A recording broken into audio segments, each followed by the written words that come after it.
Welcome to Plastic Model Mojo, a podcast dedicated to scale modeling, as well as the news and events around the hobby, where we hope to be informative and entertaining and help you keep your modeling mojo alive.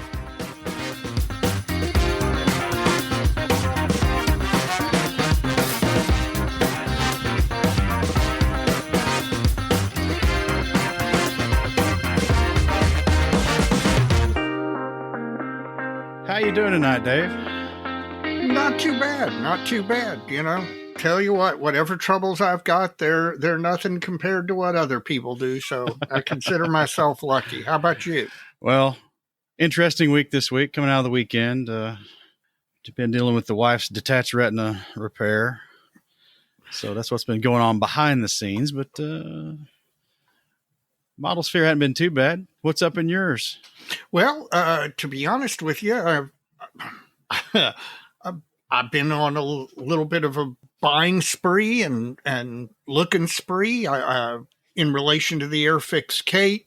That's really kind of piqued my interest, and I did some research and found some decals on Hannets, and I'm inspired. I've got more modeling ideas than I've got modeling time. Let's put it that way. Don't we all? Yeah, ain't that the truth? But I have been jotting down some notes and trying to arrange some things in my mind. Also, we've got our local club contest coming up in like 3 weeks, so I'm trying to get prepped for that. So it's a flurry of activity, even if it doesn't produce quite what I want it all to produce. How about you? Well, a couple of things, and if this recording stands the record when I go to edit this, we will be recording on a new platform tonight. Well, we are. We'll see how that works.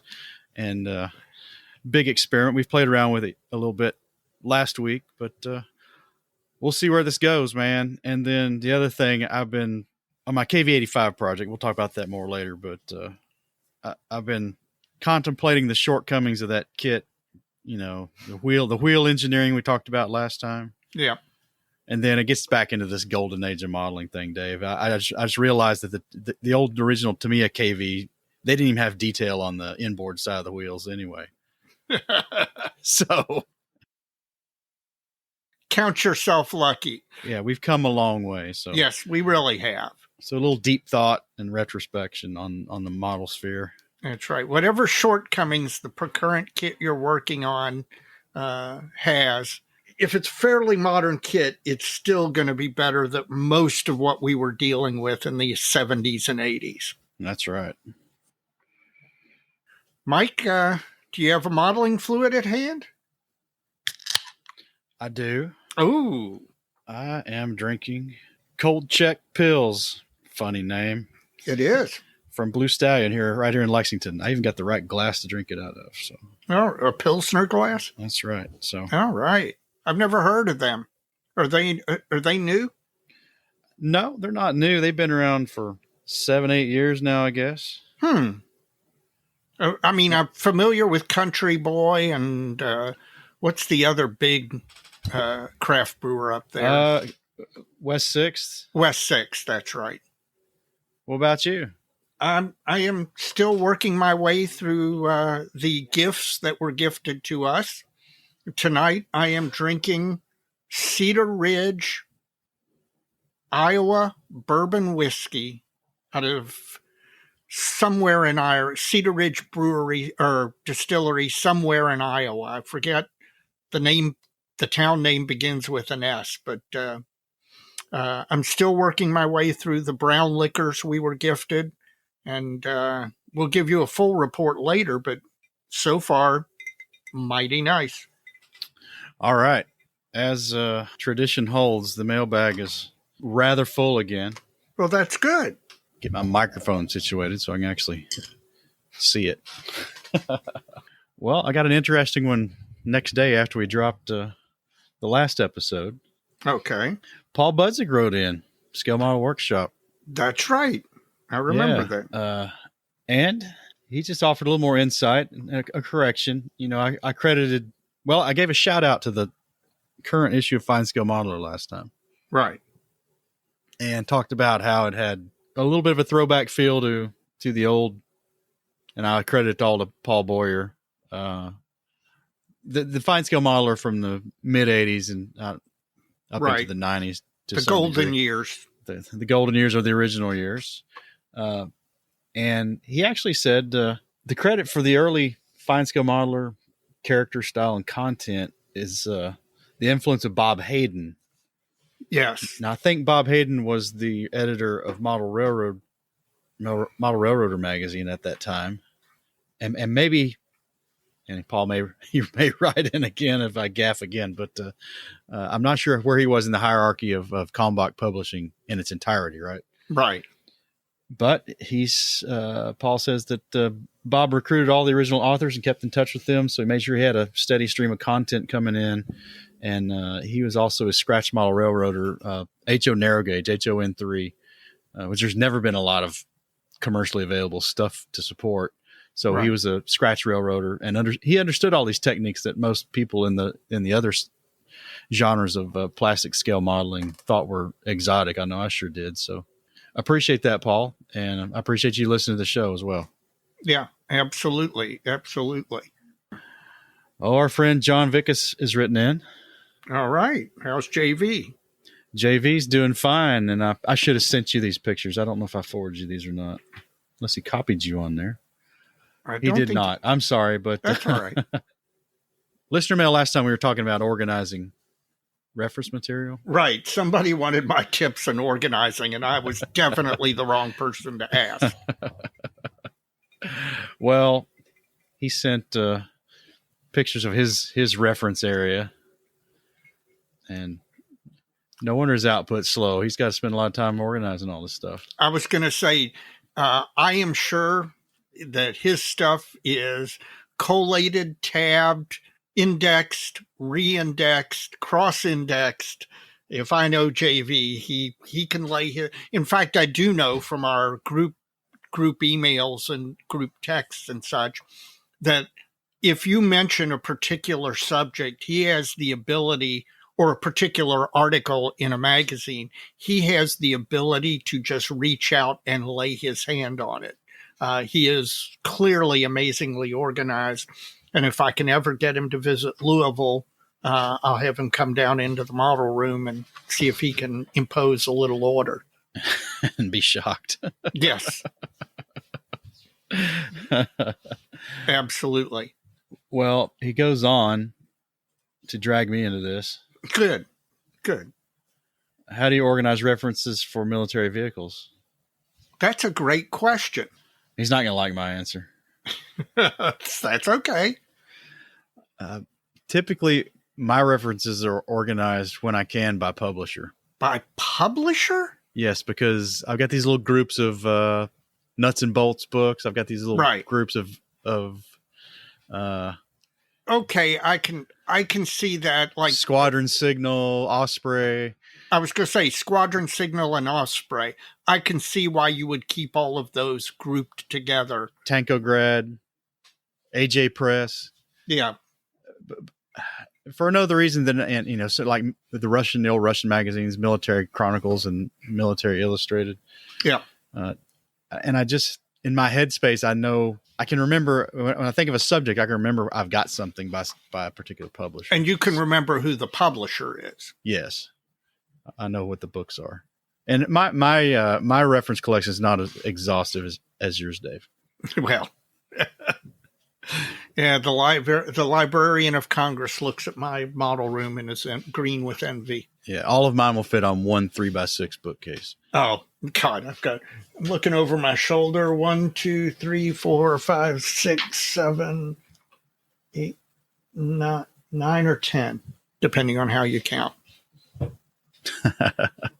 Yeah, which makes me look at my mind's right here, just right off my peripheral from this microphone. Is it wouldn't take much to organize them by spine height because they're almost there already.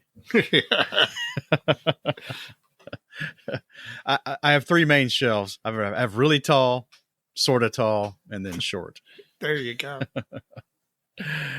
So, John, thank you. How do I organize references on military vehicles? Not very well. That's what I was going to say. Poorly. Poorly, yes. Because, an issue I have is a lot of the books I have a lot of books on single things, single vehicles, single subjects, yeah, single subjects. But I've got some books that are like the Tiagachi book from Tankograd covers every artillery tractor in the Red Army. So where do you put that one? with all the other Tankograd books, obviously. You don't. I was going to say you don't know where I'd suggest you put that one. Well, it's a big book, so it might hurt. Yeah, really. Brandon Walters from Guelph, Canada. Bravo! Hey, I did it. You did it. And he says apparently all the cool Guelph kids listen to the podcast, so he should advertise that IPMS Cambridge is a 20 to 30 minute drive from Guelph, and it meets at Forbes Hobby every second Tuesday of the month at 7:30 p.m. There is a certain advantage to having a model club that meets at a hobby shop. Our local club here in Louisville did that for years. It's real conducive to keeping the model juices flowing because you get in there, you're meeting with a bunch of guys, and hobby supplies are close at hand.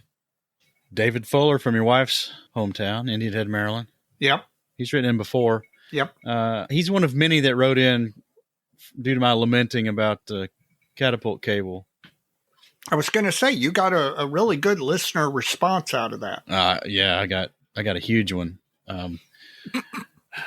Apparently he's a thread and cable collector. Really? Well, I'm being facetious, but he's got cotton, nylon, Kevlar, all kinds of stuff. So, David, let me work up an email about exactly what I'm looking for, and maybe we'll go from there. I'm thinking my upholstery threads might get it, but if I can find something just a little bit bigger, yeah, I might see what you got. Speaking of that, did you see my text to you today about the cord that attaches my key card to the little thing that hooks onto my belt for my office? Yeah, I've got one of those around here somewhere. And that it's braided, but it's not fuzzy. It looks to be the right size. Might be worth taking a look at. Brad Ralston, same subject. And he wants to know if I've run across any of the cable from Anna's models out of Germany, I believe. I've never heard of them. He makes a lot of, I think they're resin cast switches and dials for cockpits. He makes a lot of that kind of stuff in bulk. Well, for instance, Armor Models always bought like little resin cast plaques with various styles and sizes of nuts and bolts on them. Right. Well, this is like cockpit toggles and that sort of thing. That's one of the things he does.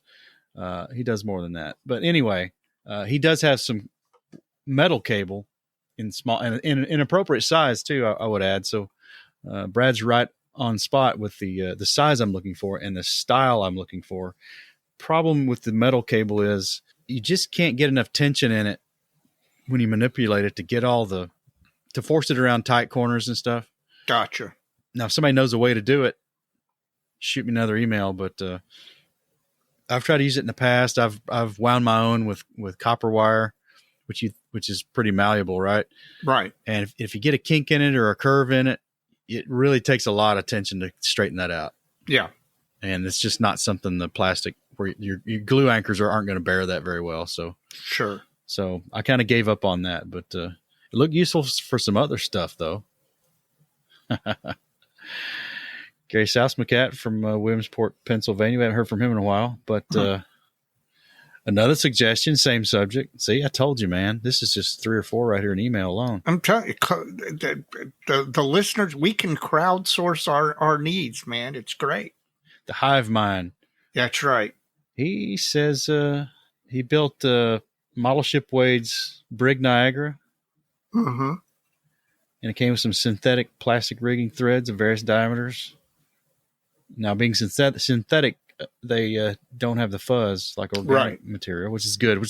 Now, this upholstery thread I've gotten is the same way. It's nylon, so it doesn't have thread. But he says Model Expo may carry it online, so I'll check that too. And You're going to have such a thread collection when we're done with all this. Yeah, I'll have to submit it to a museum or something. There you go. It's like the world, contact that museum that has the world's largest ball of twine. They might be interested. Derek Post. Derek wants to know how that 12-year modeling fluid he handed us was working out. That would be your bailiwick since you won the arm wrestling contest for that one. Well, you've had it and I've had it. We know it's fantastic. Yes. So absolutely. He did us a solid with there, and he did a super solid. And I mean, then Dave did me a solid, Derek. Being a parent himself, he knew that us jetting away we didn't jet this time, but our travels and being away for 4 days sometimes causes some inconvenience back on the home front. So, and he knew my wife's a Scotch liker. One of the many wonderful things about her. So that's largely in her possession, but she appreciates it, and so did Dave and I. So that's the way that one worked out. But I really appreciate it. That was a very, very nice gesture. That was above and beyond. Thank you very much. Yeah, and I know some of the other podcasts might have gotten one of those too. So yes, I'm sure everybody's happy about that. Yeah, they should be. And if not, send it to me. Hell, I'll take care of it. Well, we need to have you over to the house so you can have a dram. Yeah, absolutely. Well, appreciate that, Derek, and I appreciate that, Dave. Joel Middleton.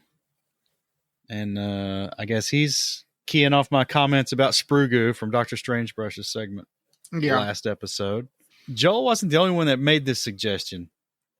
It wasn't long after that drop that Will Pattison got in touch with me and made a very similar suggestion. With actually, he went a little further with it, but I can address them both right here. Joel is suggesting to add, and Will did too, to actually make the sprue goo with clear styrene. Really? Clear styrene is pure. It has no coloring in it. Right. And it has no other flow additives or anything in it. Gotcha. So it's inherently harder, which you should know cutting those things off the sprue. Oh, yeah. Right? Yep. It's like, oh, please don't shatter. Please don't shatter. Hey, the God hand makes that no longer a worry. Okay. I got to get mine still. I know. And he gets this stuff pretty thin. He says slightly thicker than normal to me, a liquid cement, which I don't have, the white lid one. I don't have that one. So I can't draw a reference from that, but it's probably thinner than I've got it because mine's more like Mr. Surfacer 1500. And then Will suggested the clear sprue as well. And this makes sense because you're starting from a higher hardness. Yeah. So when it does dry, hopefully you're back where you started to some degree. Will suggested putting a drop or two of a lacquer coloring in it, lacquer paint. Just to give it enough color for you to see it? Yes, exactly right. So, guys, I'm going to give that a try. I want to like sprue goo. Me too. It seems really convenient, but I get a big F so far. You and me both. I'm the same way. Oh, here's an interesting one. Maybe you got an answer to this one. Now, he told me how to pronounce his name. Vili Mayhoff Garcia. And Vili is a Chilean guy living in Ireland with a German name. Globalization, baby. Something like that. Now, he's a big fan of the show, and he's wondering if we knew of any modeling books you can find in the digital format. Well, I know. I can tell you Detail and Scale. All of those are available in a digital format. Well, he didn't specify whether he meant reference material or actually like how-to instructional and how-to books. As far as the how-to, I can't see. The problem is all of the how-to books I own actual physical copies. In fact, Mike and I were prior to the podcast talking about my preference for actual physical copies of media. The only downside, and this isn't true like with Detail and Scale, you purchase the digital copy and you download it and it's yours and you have it. But, I like having the physical media on hand. And that's probably because I'm a dinosaur. If you talk to one of these modelers in their 30s who are doing Warhammer or Gunpla or whatever, I'm sure that physical media to them makes no difference, but it does to me. But at least in the reference arena, I know detail and scale, and I know scale aircraft modeling is available digitally. In fact, that's the way I get it now. Now, I'm sure he'll correct me if I'm wrong, but I think Chris Meddings just announced that some of his titles were going to be available in digital format. Oh, really? Now, a lot of his titles are modeling related. Right, that's true. Like, in fact, I think he mentioned some titles in the last SCU. So I'm sure he'll chime in. Now that I've said that and said it straight, and we'll have to send Billy his way. Sure. Maybe something there would be of interest to him. Raymond LeGrant. He's been watching the videos and stuff from the IPMS Nationals and other larger shows like Wonderfest. After watching all this stuff with what he says is a keen eye for detail, he says a few of the entries were the same kit by the same person, going from show to show. Yeah. So the question is, are there some modelers who take their builds from show to show to show, who travel the country based on where the next show is? And then also, what are the requirements for a local show? Are entrants disqualified if they travel a distance? So, well, let's answer the last question first. When we say a local show, we're typically talking about an IPMS invitational show. Right. And that would be, and there's a few AMP shows as well that are small like that. These are shows usually put on by a local chapter within the IPMS or even possibly AMPS, I guess.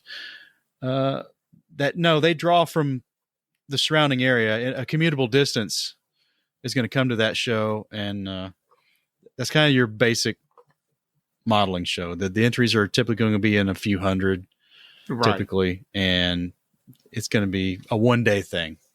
Yep.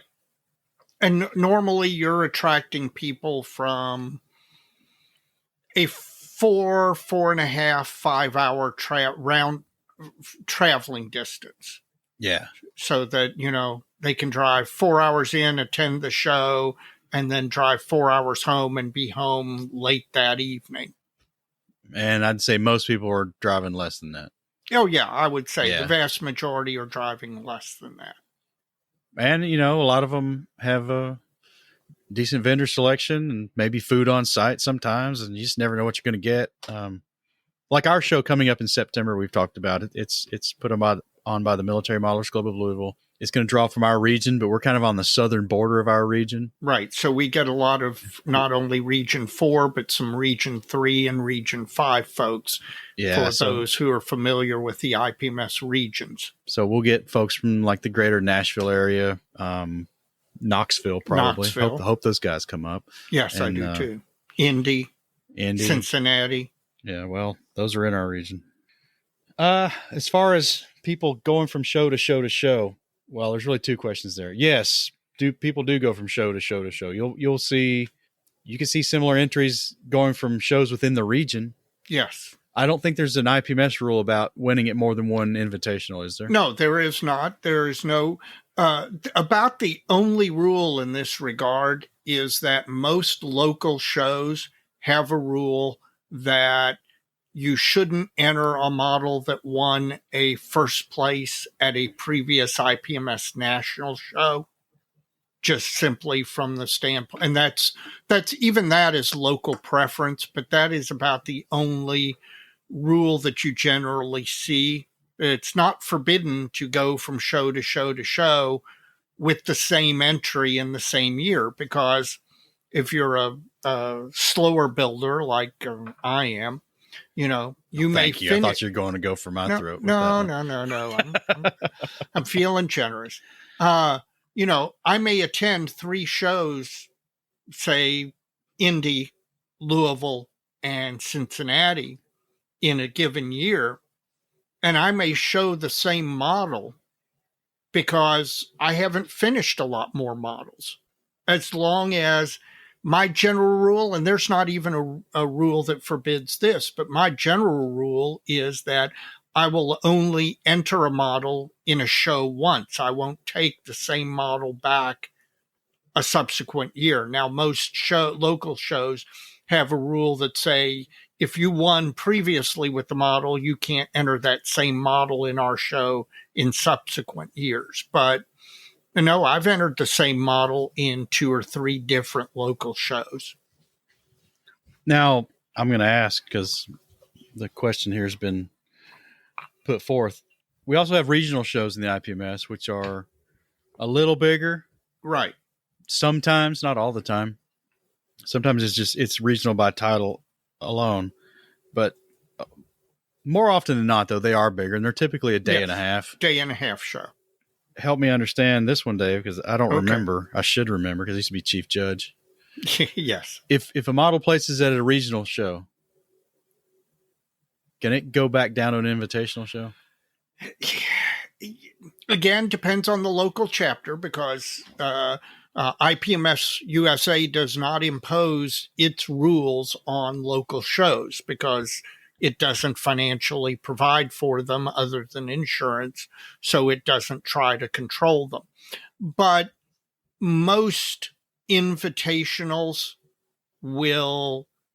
many invitationals, I won't say most, many invitationals take the attitude is that if you won at a regional, you shouldn't take that same model and compete down at an invitational. That's why the rule is generally if your model won at the IPMS Nationals, you shouldn't then take it to a regional or local show. But all of those are very local chapter specific. There are some chapters just don't care. You can bring anything because the results are going to be different because these models are all judged by humans, and different day, different models, different judges, different results. Now, I will tell you that personally, I'll only enter a model in 3 contests and then I retire it. Simply because people get tired of seeing it. So that's my general rule. And I know many modelers have similar self-imposed rules, but they're just personal, not dictated by rule. And then finally, are there those who travel the country based on where the next show is? Oh, man, Dave. Oh, yes. Yes, there are. I think to the exact extent of the way this question is worded, they're few and far between. Yes. And the ones we've run up against in our modeling careers some of those guys are, they're full on nutters, man. Yes. They're special people. God, what was that guy's name? Oh God, he may be listening. So yes, that's right. Tell the story. Oh God, the abbreviated version. The abbreviated version is guy shows up at our model contest with a auto junkyard diorama, gargantuan, like 4.5 feet by 4.5 feet. Not particularly skillfully done. Does not win. He might even got a certificate of merit. I don't remember. That's back when we were doing those. Did not win an award. Was very upset that he didn't win an award because he had won awards previously with the same model. And allegedly, according to the story he told one of our club members, he was living out of his van, traveling from model show to model show, entering this exact same model in shows week after week wherever he drove to, which is really, really kind of weird. And that's got to be a tough life because that model show purse, man, it's just not like golf or horse racing. That's right. You're not winning money. And then it came to a cataclysmic end. Yes. Allegedly at a show, I think it was in South Carolina, he threw the diorama across the model room. Wow. Yeah. I hope that's true. That it lives on as legend. It's one of those things that's too good to fact check. Well, Raymond, that's probably way too much information, but that's how the shows work from the way we see it. Yep. Good, bad, and ugly. And you know what? Ultimately, the contest portion is the least important part of any show. It's hanging out with modeling friends, old and new. Lou Nigro from Crossville, Tennessee. He's written in before. Yep. And he's wanting to know if I've looked at Easy Line for my catapult rigging, and I have. It's all too small in diameter. Yep. But he says he's also heard of Wonder Wire or even super thin brass wire for rigging. Might be worth a try. That's a little... Now, I've been calling this rigging. It's really a cable. It's the cable. Right. It's the launch cable. It's not like supportive rigging on a biplane. But right. Lou, stay tuned. We got a little bit of information about using wire for rigging from our guest. He might drop that in a little bit because I think Dave asked him about it. But I did. Got to wait on that for a little while. Branson Smith from Charlestown, Indiana. Is that where that other hobby shop is? It's up. Yeah, it's up in that area. He's a helicopter mechanic, and well, he's hoping to see us at the MMCL show, but he's got some army duty. Oh man, bummer. During that weekend, so he won't be there. But thank you for serving our country. He's wanting to know why there's not more catapults. He's wanting to know why there's not more helicopters. Because helicopters are difficult as heck to build. There are plenty of helicopter kits out there, especially in 72nd scale. You go to the IPMS Nationals, you'll see plenty of helicopters in the helicopter categories. And I will be honest with you, I am in awe of these people because helicopters combine the most difficult parts of aircraft and armor. It's an interesting way to put it. They are, I mean, there's a bunch of helicopters I want to build. So far, I have been just a complete, well, I won't say that. I've been a coward. Thank you. Coward. It's better than the word I was going to use. Yeah. I've been a complete coward about building them just because they are so complex, particularly to get looking very, very good. If you've never been to an IPMS National, go to the IPMS Nationals. If you're a fan of helicopters, you will see stuff that is flat amazing.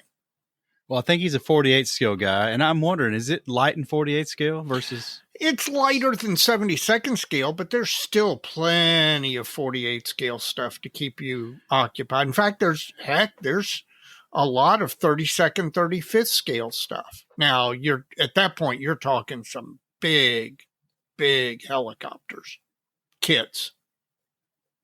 Well, there's one I wish would get re-released, and who was it? Oh, it's Grant Mayberry. He posted something about, who was it? Paracel Miniatures out of Vietnam just released some 35th scale heliborne infantrymen, like clamoring out of a UH-1. Yep. And well, right now there's no UH-1D in 35th scale on the market.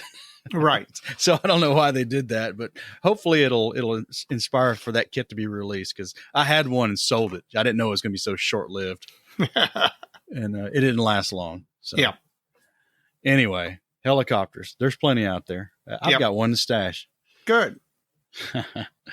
Well, Dave, Michael Karnaka's back from New York City. Oh, what's the question this time? With our question, he says his eyeglasses recently broke and his local optometrist was unwilling or unable to fix them. And he knew he needed to get a new pair, but he thought he'd have a go at fixing them with some styrene rod and assortment of stuff, and using his optivisor, some tweezers from his modeling bench, he managed to do a pretty decent fix. So he was tempted to forego getting a new pair for a while.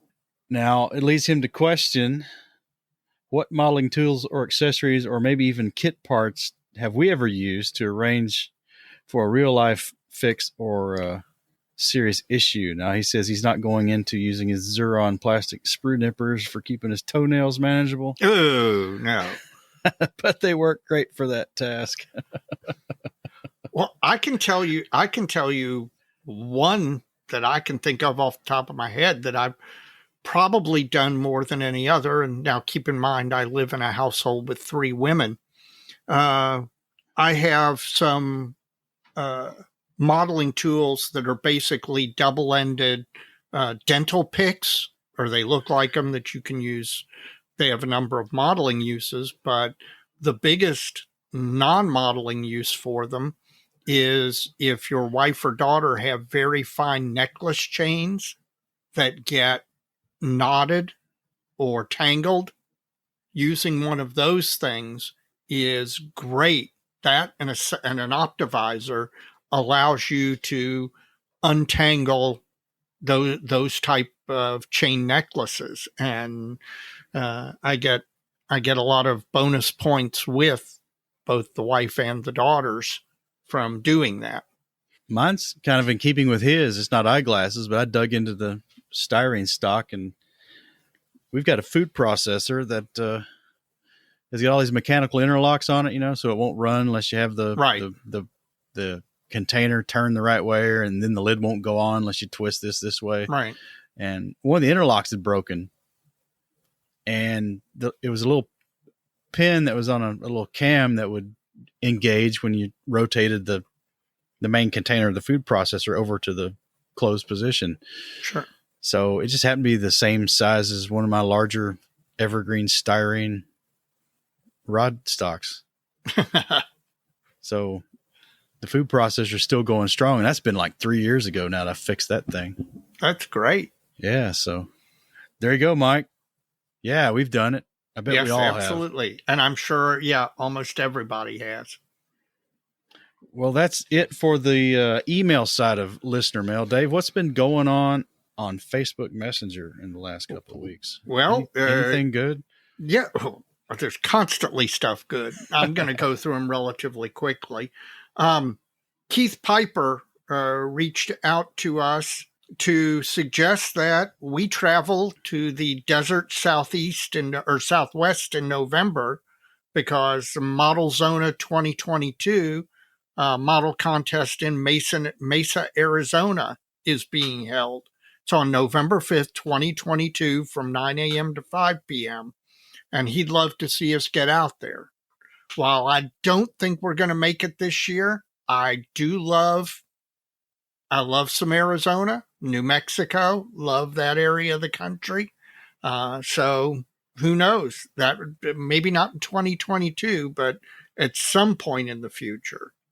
I have a strong suspicion that at least Phoenix is a Southwest Airlines primary destination. It indeed is, and I've gone to the Nationals via Southwest several times. Tim Cavalier reached out just to shout out Dr. Strangebrush. After listening to the last episode, he went out and actually did what I did, ordered a couple of those AK strainer cups along with some other stuff, and got his order quickly. And as he is wont to do from time to time, Dr. Miller threw a few things in as a bonus, and Tim just wanted us to know he was most pleased with his interaction with Model Paint Solutions. Damian Rigby reached out just to make us jealous by showing us a picture of his modeling fluid, which was the Kraken Black Spiced Rum. And it is sitting next to what I am pretty positive is a World War I engine in, that's got to be 32nd scale is my guess. And boy, it's beautiful. He did a fantastic job on this engine. You wouldn't know that it wasn't a real, like an RC aircraft version of the engine. The painting on it is fantastic. In fact, I'm going to steal this photo and post it up on our Facebook page, because He's got... It's pretty nice. Yeah, it's got all the heat color shift of the steel. Yes, which is really hard to do. Good job. Yeah.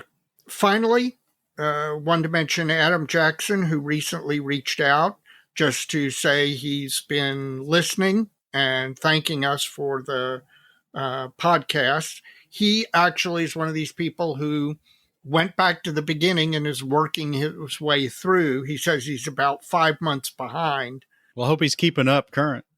I think he is, because he mentioned some stuff as well, but he expressed his thoughts for you because he dropped his child off at college, just like you have, and knows how much of a stressor that can be. Well, we're just thankful it happened before the detached retina. Yes, that would have been bad. Mom wouldn't have got to participate. Yes, that would have been bad. That would have been a bad weekend. Yes, it would have. So, but yeah, keep those Facebook Messenger messages coming, or email us at plasticmodelmojo@gmail.com. Again, I've said it so many times, I'm a broken record. The best part of doing this podcast is the interactions that we get with people out there listening, and Mike and I are able to do things like crowdsource problems or get tips and tricks that frankly we wouldn't know about if somebody didn't point them out to us. This is the point in the podcast where I ask you, when you're done with this podcast, please take a moment on whatever podcasting app you're using to stop and rate us. We'd appreciate it if you give us 5 stars. It helps the algorithms to push the podcast up and become visible to more people. Also, if you are friends with a modeler who isn't currently listening to our podcast or podcasts, period, when it comes to modeling, please point out our podcasts. Personal recommendations are the best way for us to grow the podcast. It continues to grow because of people like you, and Mike and I appreciate it very much. That's right. And there's a lot of other folks out there who appreciate you tuning into them. You can check out all our fellow podcasters out there by going to modelpodcasts.com. That's a consortium website set up with the help of Stuart Clark of the Scale Model Podcast, who just turned over their 100th episode, by the way. Yes, he did. So congrats on that, guys. And if you want to see if you want to listen to all these other podcasts, go to modelpodcast.com. It's modelpodcastplural.com. You'll find a banner link to each and every podcast who's chosen to participate in the cross promotion. So check it out, modelpodcast.com. In addition to that, we've got a lot of blog and YouTube friends out there, as do the other podcasts, but our particular favorites are Scale Canadian TV, Jim Bates, his YouTube vlog, always got something humorous to say. And his sidekick Cornbread. We've also got Sprue Pie with Frets with Stephen Lee. Now, Stephen Lee, he was out there having lunch with JB or dinner, and I hope he got back around to the Chicago area and got to check out our friends at Three Floyd's Brewery. Yes, we need to circle back with him on that. Chris Wallace, Model Airplane Maker, great blog, great YouTube channel.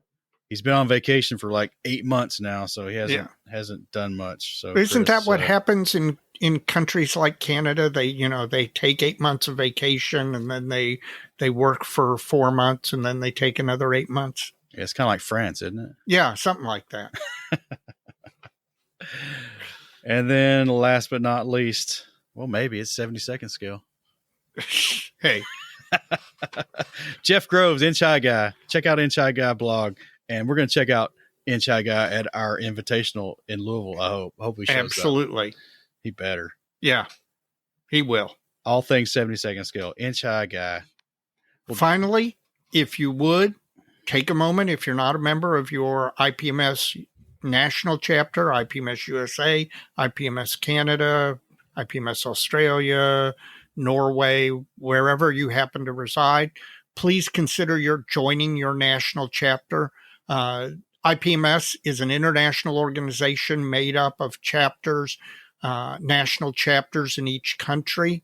They do a lot to cross-promote the hobby. IPMS USA supports not only the national but the regional contests in the United States. Canada does the same thing. They are a great organizations staffed fully by volunteers who take their modeling time and give up some of it in order to run the organization. Please consider joining. I'd consider it a personal favor. Well, Dave, let's take a short break here and have a word from our sponsor. That's good, because I'm going to need a refill. Plastic Model Mojo is now brought to you by Model Paint Solutions, your source for Harder Steenbeck airbrushes, David Union power tools, and laboratory-grade mixing, measuring, and storage tools for use with all your model paints, be they acrylic, enamels, or lacquers. Check them out at www.modelpaintsolutions.com. Well, Dave, we are back, and it's time for Come and Make It in Texas. We got just a brief update. We're not going to harp on this too long, but it's still the one singular most important piece of information for the 2023 IPMS National Convention in San Marcos, Texas, is the opening of the room block registration, which is going to be on September 3rd at midnight Central Time. Yep. So once again, we're going to remind you to set an alarm on your phone, on your clock, however you do it, cuckoo clock, grandfather clock, whatever you do. You don't want to be an East Coast guy or a Central Time guy and go to bed and forget about this. Absolutely. Because you're not going to get a room at the venue. Yep. If they sell out quick.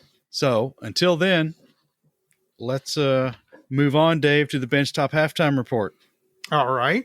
Benchtop Halftime Report from Tackett Z. Tackett Z, the must-have tools for the model maker. You can see what Ed's up to at www.tacketz.com for all his 3D printed accessories for your workbench. And he's working on some new stuff. I asked him a couple of questions, and he's working on a product that I asked him to take a look at. So hopefully we're going to get to see that soon, too. All right. Well, until then, Dave, what is on your bench now? There are a lot of things on my bench. The only thing that's made the progress in the last 2 weeks is the Airfix Kate.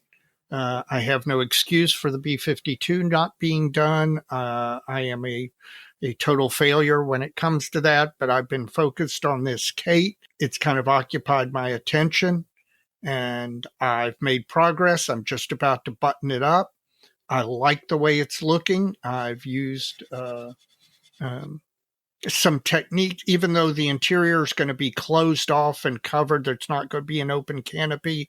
I played with some techniques in the interior because I wanted to get some practice in for some future models where I plan to practice or to display the aircraft model with an open canopy. So I'm trying to sharpen those skills. I'm loving the kit. I think the Kate is, I mean, it's not flawless, but again, price to value ratio, Airfix does very, very well. So how about you? Well, in addition to trying to source the right cable for my catapult so I can get that one back on the stinking bench, I've been slogging through this Bronco KV-85. I'm still not quite where I wanted to be at the end of weekend before last. Well, you've had some life things intervene. That's true. I've just about got the lower hull tub done. I've got the final drives on it. I've got all the towers for the return rollers, all the bump stops for the swing arms. I've got the idler wheel adjustments on, and I've got the rear curved rear armor on it. Mm-hmm. And now I'm just trying to figure out how I'm going to work past this next little Easter egg I've found. Which is?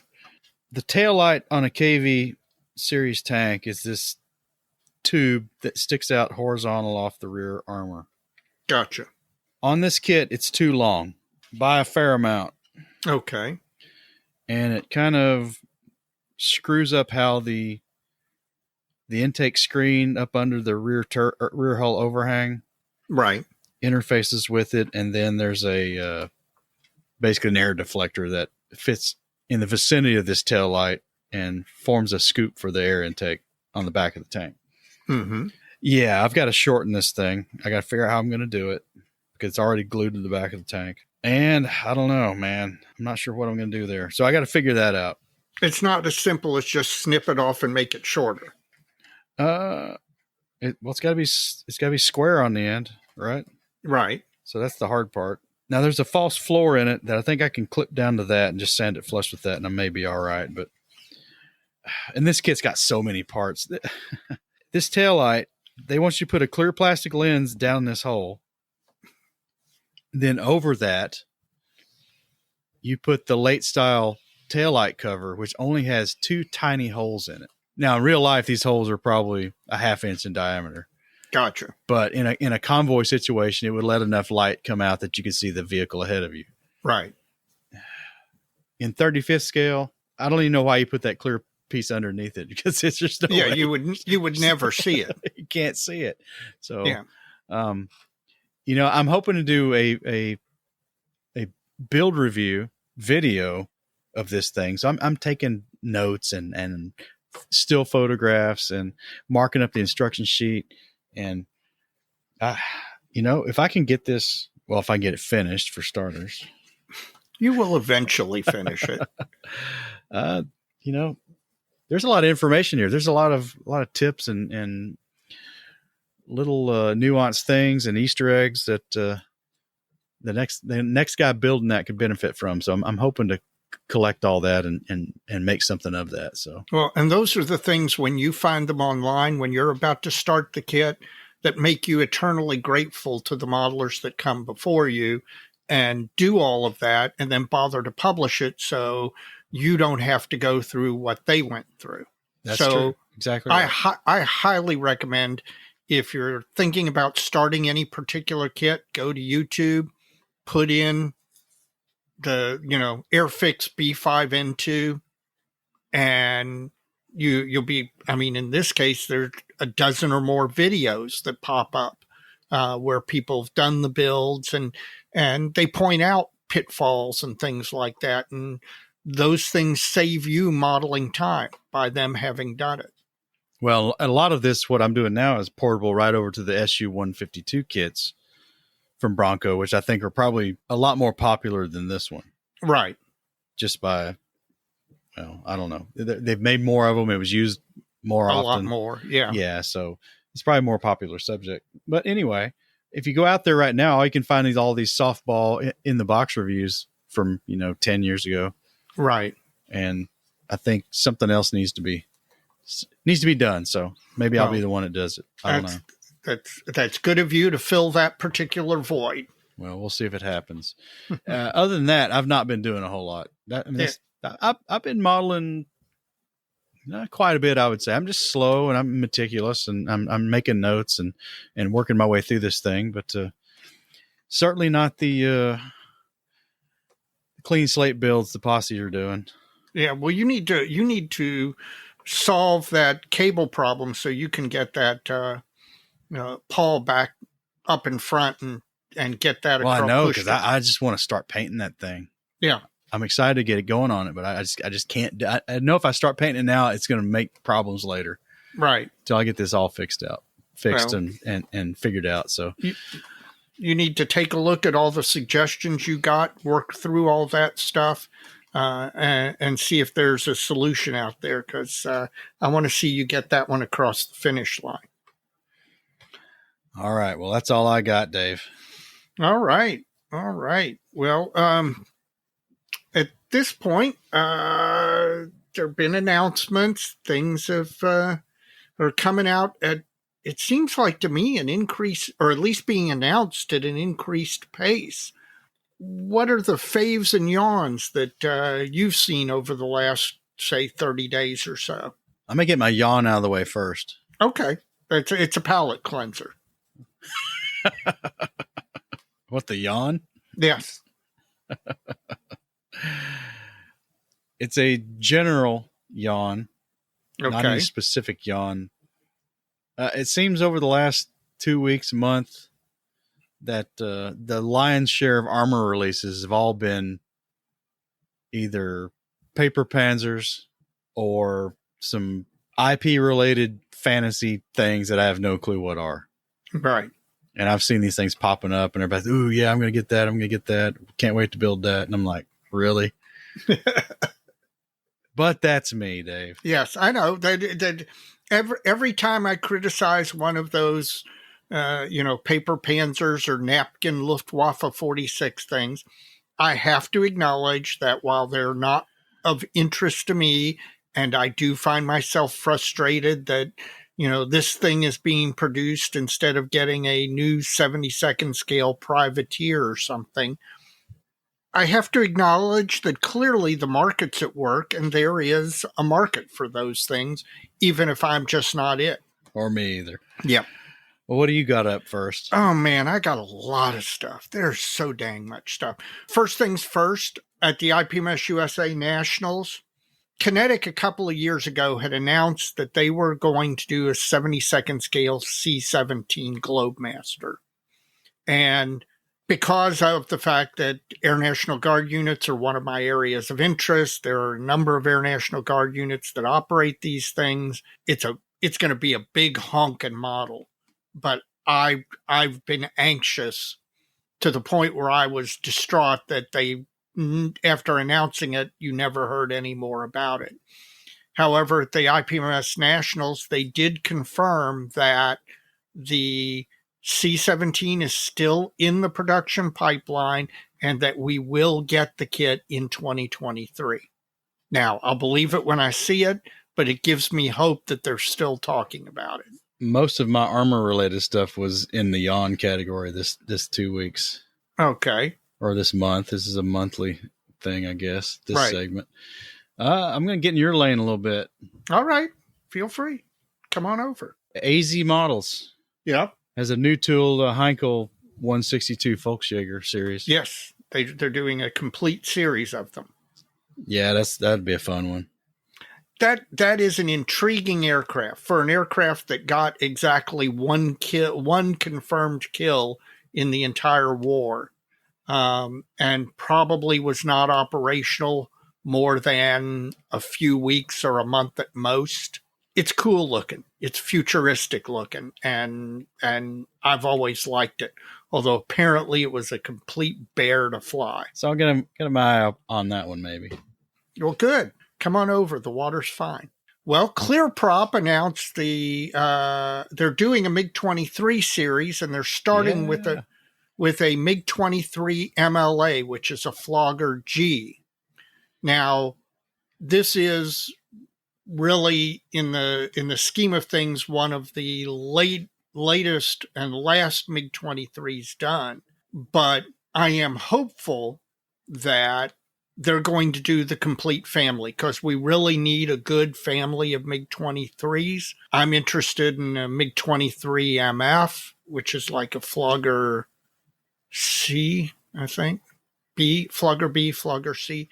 But at least ClearProp does great models. They've announced the MiG-23, while this version isn't the one that I'm going to be first out of the box on. It gives me great hope that we're going to see all of them eventually. Well, that's right up your wheelhouse. Oh, absolutely. It tickles everything. Well, this one's another kind of general one. And it's kind of in keeping with our guest segment tonight.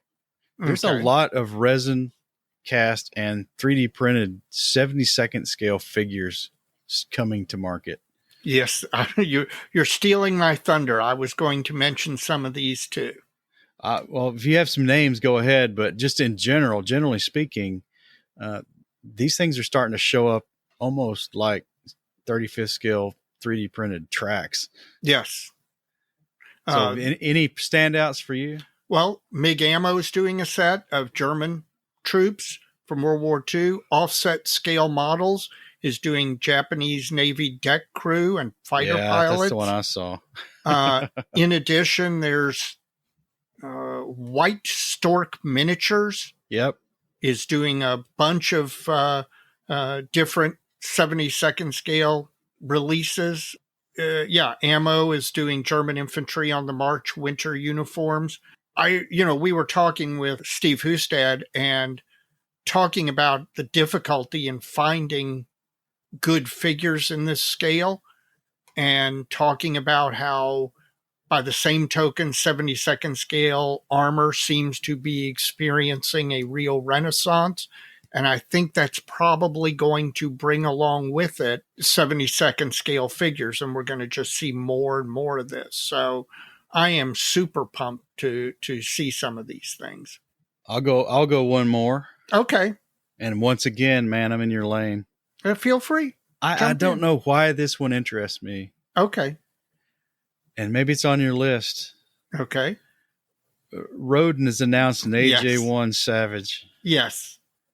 That's a big, ugly freaking airplane, but it is. I mean, twin engine nuclear bomber flying off a 1950s carrier. I mean, just it's more than twin engine. That thing had a stinking jet engine in its rear end. Yep, absolutely. This does two things. One, it fills a gap for our naval aircraft friends. I'm sure the model geeks will be thrilled to see this.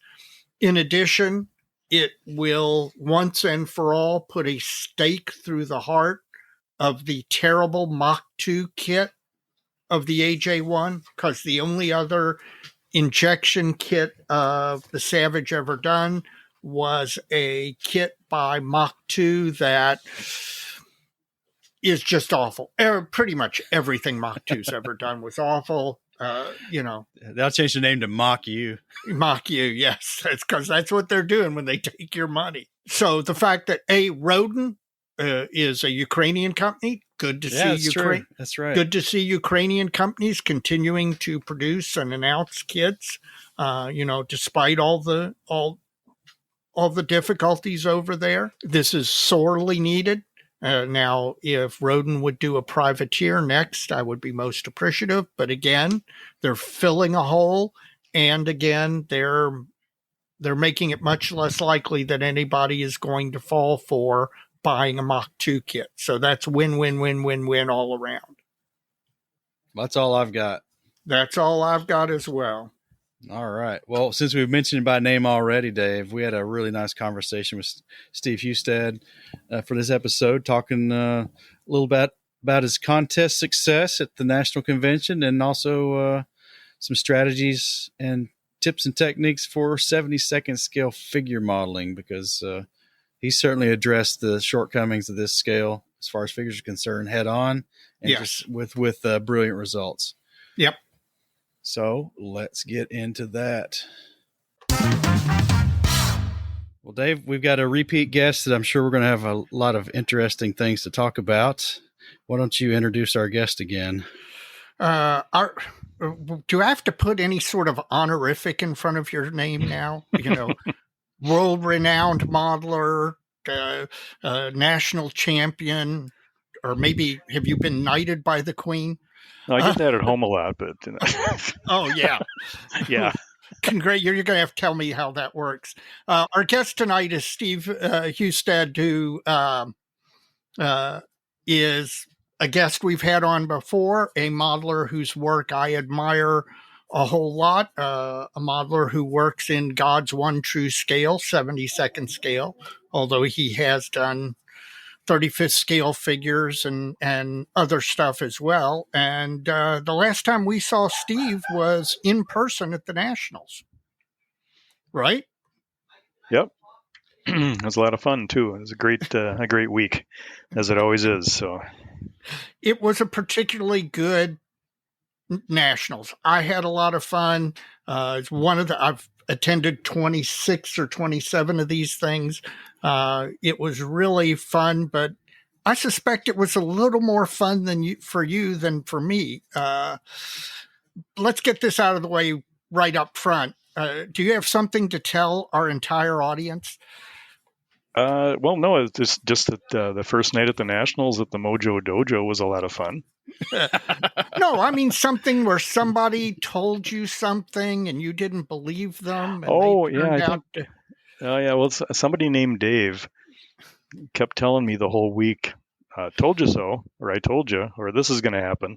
Yep. So I guess I like you said before we started, I guess there's sometimes during this interview I have to tell you, Dave, you're right. You told me so, and you were right. Thank you. What I told him was that his Friedrichshafen tri-wing scratch-built 72nd scale World War I aircraft was not only going to win Best Aircraft, but that it was a contender for Best of Show. And Steve, if any of the listeners don't already know by now, having seen the results of the Nationals from Omaha, Steve won both Best Aircraft and the George Lee Judges Grand Award. And there are very few people who've done that. So you are in an exclusive club. Do they give you a ring or a jacket or anything? No, but it was all downhill after that first night at the Mojo Dojo, though. It was. Oh, wait a minute! You're telling me the night at the Mojo Dojo was above hearing your name announced as Best Aircraft and Best to Show. Well, we got out of there before the police arrived, so I guess I couldn't really say for sure.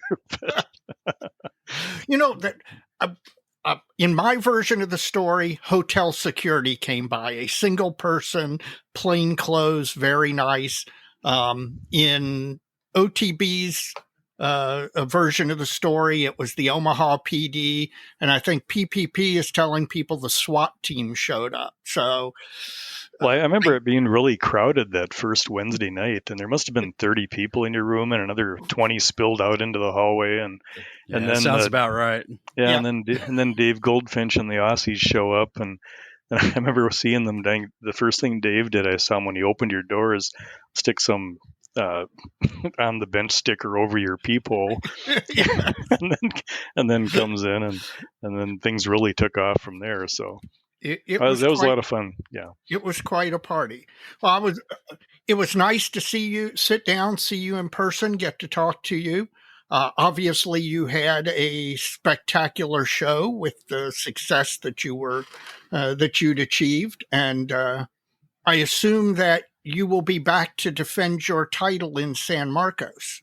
That's the plan, but I don't know if I'll have anything big and scratch built for that one. But we're planning to make the trip and hope for the best. But regardless, it's always such a great week at the Nationals. Like you've always said, it's just so much fun, and it's just a time when you can just forget everything else and just spend your time looking at models and shopping. So yeah, it's the best 4 days of the year every year. Yeah, it really is. Yeah. Well, then we did have one more later. I don't remember if it was Friday night or Saturday night, but you and your travel companion, was it Mark Copeland? Is that right? Yeah. Yep. Came by, and it was just you two guys for a long time. We had a little private conversation, and that was kind of nice too. So I appreciate you hanging out with us. Yeah, it was fun. It was a lot more subdued that night. Yeah, that's for sure. I remember I think Jim Bates was there for a while too, and so it was nice meeting all the guys and getting able to talk to people more one-on-one, and not just about models. So that was fun. Yes, it was. Well, we were fortunate to actually see that model in Indianapolis. Oh, that's right. Yeah. Yeah, when you were there, and brought up Roscoe Turner show. Yeah. And Dave and I have talked about this a lot. I mean, if there was a rubric in the competition for scoring or whatever, wouldn't that be a novel idea? But anyway, you ticked a lot of boxes with that one. Well, above all, it was a scratch build aircraft. There's a lot there in and of itself. You check the other box that it was a float plane. I think you kind of go up one in the hierarchy, Maslow's hierarchy of difficulty of aircraft modeling by going to a float plane over a terrestrial based aircraft. And then you checked another box because it was multi-wing, and it didn't just have two, it had three. Yeah. And 4 engines engines. So, and lozenge camouflage, or lozenge decal. Camouflage. Yep, it's one. The whole time I was working on it, I just referred to it as the Beast. But before we talk to you about what we really wanted to talk to you about tonight, I've never asked you the question: how long did that take you from beginning to end, from actually cutting plastic? Because I'm sure you spent some time researching, but from cutting plastic to being done with the base, how long did that take you? I think it was roughly 14 months, but it wasn't all working on that one. I worked on several other projects in between just to take a break. So Right. I finished, I think, another 3 or 4 models kind of interspersed in that 14 months. But from the time collecting the references and then drawing up the plans to the time when I slapped the plaque on the front of it on the base, it was about 14 months. But I just couldn't do it all at once because it's just too much to tackle at once. But actually, I was approached at the Nationals by Ro Annis, who is edits for the journal there, and he asked me to write an article on the building of that. And I did take pictures during the construction all the way through, so I'm about 3/4 way reading the article. So I'll get that finished up and attach the photos and send it off, and they can edit it down, and so it should be appearing in a future issue of the journal too. So. Well, I'm looking forward to that. I'm glad you did. A, I'm glad you took all those pictures and all while you were doing it. But B, I'm glad that you have the ability and are agreeable to do that for the journal, because I really think that the folks that didn't get to go to the Nationals and didn't get to see it in person, seeing it online is one thing, but to be able to read an article laying out all of the steps you took, I think that's going to be really of great interest to the members. So I'm glad you're doing that. Not every national winner does that. Yeah, I was kind of surprised that it was received as well as it was, frankly. It's, I mean, we do projects, we build our models, but we all kind of know where the skeletons are hid in the models, Sure. And I mentioned to Mark once, I said what I really should do, instead of putting a description sheet next to the model about what I did to it and how I did this or that, is just have a long list of what's wrong with it. Just because where all the problems are. And, absolutely. Yeah. So, but what really surprised me to it did get best aircraft and best of show, but it also got the most popular award. Oh, there's no question. But that one really shocked me because it's usually something far different from something like that. Yes. So. Well, that's big nice. It's usually some great big giant diorama. Right. It's usually something very eye-catching and big. In fact, this year I would have thought the possibility would have been that shadow box diorama.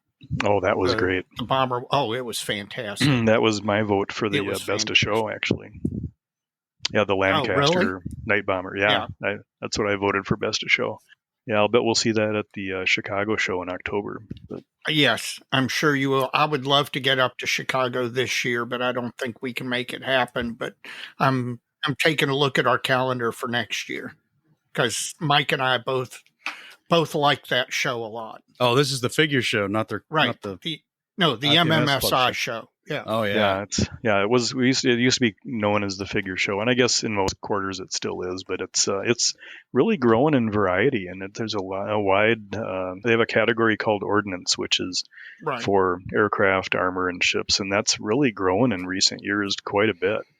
And, that used to be a very tiny category, right? 20 years ago.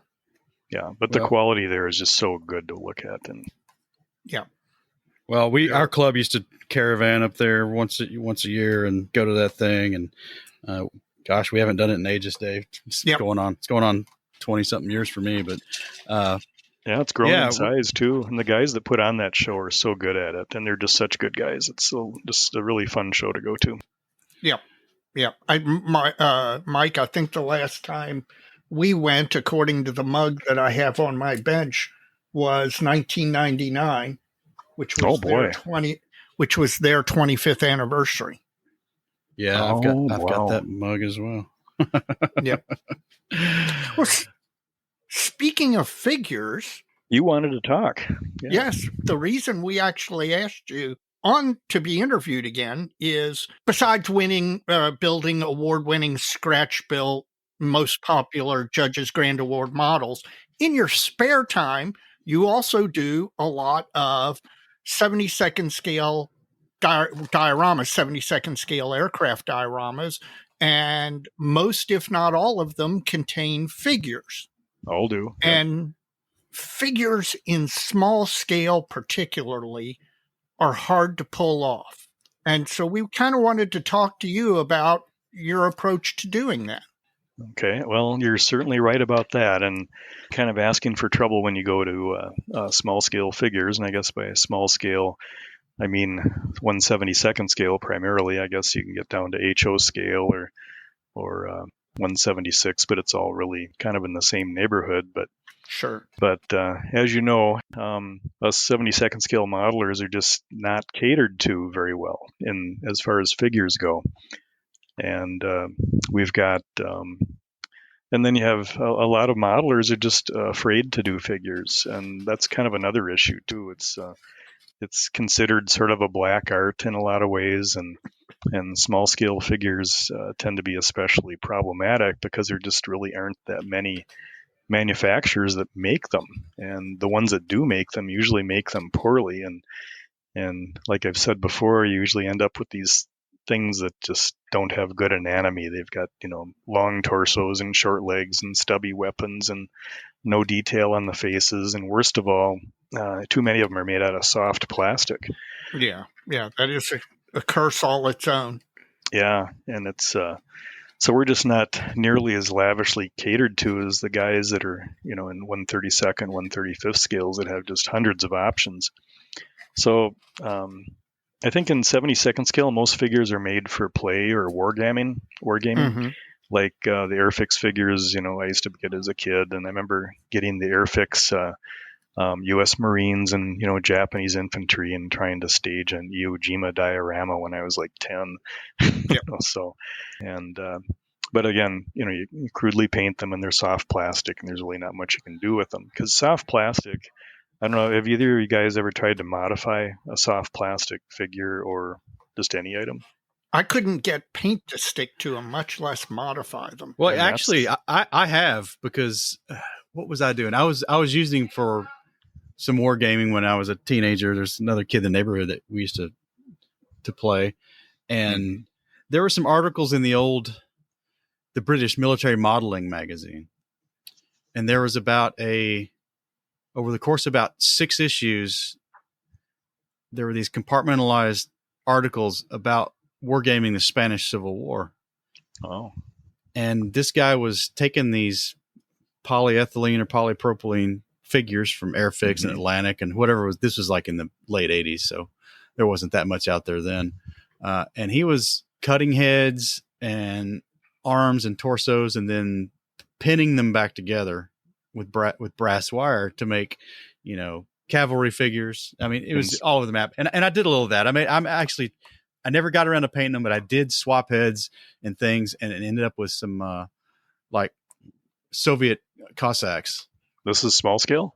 Oh yeah, were made from like Airfix, I don't know, some either Napoleonic or Civil War cavalry, and then some Soviet heads from some other manufacturer. But yeah, and it's not. So as a kid, you didn't substitute animal heads or something just for fun? No, but I think to your point though, it's for scale modeling and where you would need something with some kind of robustness to it. It's all but impossible. It is, and like Dave mentioned, it's hard to get paint to stick to soft plastic too. I know, like Airfix and HAT, Hat and Revell and Caesar Miniatures, Pegasus Hobbies, they're all made of the polyethylene soft plastic. And another thing that's really difficult about those is trying to clean them up. I mean, the mold lines are just, you can take a sharp X-Acto blade, but you end up carving off the mold line, but also half the detail in the process, and the faces are terrible. So really for our purposes, we need them in hard plastic, polystyrene. And as I mentioned before, I think Preiser, the German company, they do a lot of 72nd figures. They do a lot of railroad figures too, but they have a 72nd scale military line that is the very best. And as far as detail and fidelity of scale and the fineness of the weapons and the hands and And most importantly, they come typically in separate parts, separate heads, separate torsos, arms, and legs. And in their recent sets, they have a lot of German sets, World War II German sets, and they come with separate weapons, which is handy for my purposes because most of my dioramas have Americans. So if the weapons are separate, I don't have to carve them off the figure or off the pieces. And I can take the German weapons and modify them into like a Thompson submachine gun or an M1 carbine or something. And then I take the German helmets and I modify them into, M1 steel pots, But Preiser makes the best. They're hard plastic. You can modify them, and a lot of people aren't going to want to modify them. I suppose they can just take them and build them as is, and they look great. But since I usually replicate my dioramas from a photograph, I want to represent an exact pose. So they have to be posable. So it's nice to have all those legs and arms separate. And you can cut an arm at the elbow, and you can put in a piece of wedge plastic rod stock, and you can alter the angle of the arm, or you can put a wedge in between the legs and the bottom of the torso, and you can get them bending over in one direction or another, and then things like that. So hard plastic is really needed. There aren't many others that do hard plastic 72nd scale figures. I think MHAR makes some really terrible ones in 72nd. Yes. Yeah, and they have a really weird plastic too. It's kind of greasy, and the details are terrible. Have you tried 72nd scale resin figures like CMK or? Yes. A couple of resin manufacturers. Yeah, you're getting ahead of me. Yeah. Oh, I apologize. Go on. Okay. There's one, before we get off of the softer plastic, which isn't Preiser, there is a company called Orion. I don't know if you heard of them. No, but their later efforts, they've got some German World War II tankers in 72nd scale, and they are kind of a weird plastic. It's kind of between soft and hard plastic, but the detail is really nice, and the poses are really nice. I've used a few of those. You can cut them up, and you can modify them with a little bit of difficulty, but Preiser is probably the best, and they're getting difficult to find, though. I've gone to the trouble to contract Preiser in Germany, and gotten replies from Paul Preiser, which I suspect is the owner, asking him why I can't buy this stuff in the States anymore. And, you get the COVID excuses, and you get contact my importers or contact my hobby shops over here that have them. So I contact them, and they say, no, we can't get them from the importer. And then, so I'm not sure what's going on there. So will Preiser not sell direct? They won't. I asked them that, and they sell only through their importers. And I think there's some backlog, but I got kind of a surprised reaction, like he didn't understand why they shouldn't be available here. And so I don't know, but they're continually, from their website, look like they're making new products and producing things. We're just not seeing them over here. So you go on eBay, and you'll find one of their German infantry sets, one of the nicer ones that I use for modifying, and it's going for 10 times the price or something. But I've stacked up in the past, so I have a pretty good collection. Now, have you ever tried to buy them from like Hanitz or one of the European dealers? Yeah, I've searched Hanitz. They don't have them, and I haven't tried. That's probably a good idea, Dave, is maybe go to a European online hobby shop, and maybe they might be able to get them better. But anyway, hard plastic's the way to go. Yeah, I think Eschi. Yeah, I was about to say Eschi had, for a long time, had some 72nd scale hard plastic figures. Now they're all like combat infantry figures, but they kind of started getting into the soft plastic ones too. They did. Yeah, they've got some that are hard plastic, and I've got a few of those too that I might use for the random arms and legs, but the faces are terrible. But Preiser has probably the best to use, but some others, like Eschi and Emahar are kind of crude, and like I mentioned, Orion is kind of an in-between plastic. That's pretty good, and Dave mentioned CMK. I know that the CMK puts out a lot of figures, like usually aviators and things like that, which are pretty good. They tend to be a little fat looking, the facial details tend to be pretty soft. I've used a few CMK figures, but I substitute a prizer head for them typically. But that works pretty well because the more detailed it is, the easier it is to paint also. But then there's a third option. We're starting to see some 3D printed figures in 70-second scale. And I saw some at the Nationals that looked pretty good. The anatomy was good, and the detail of the uniforms was good. And I think they're probably modifiable. I know there's some companies like FC Model Trend, Shapeways Miniatures, Parasol Miniatures, and Scale 75 Warfront do some 3D printed figures, and I intend to get some of those and experiment with those too. So, and then just for general, in looking at 70-second scale figures, there's actually a pretty useful website. It's called PlasticSoldierReview.com, which has a review of pretty much every 70-second scale figure set out there from all these companies.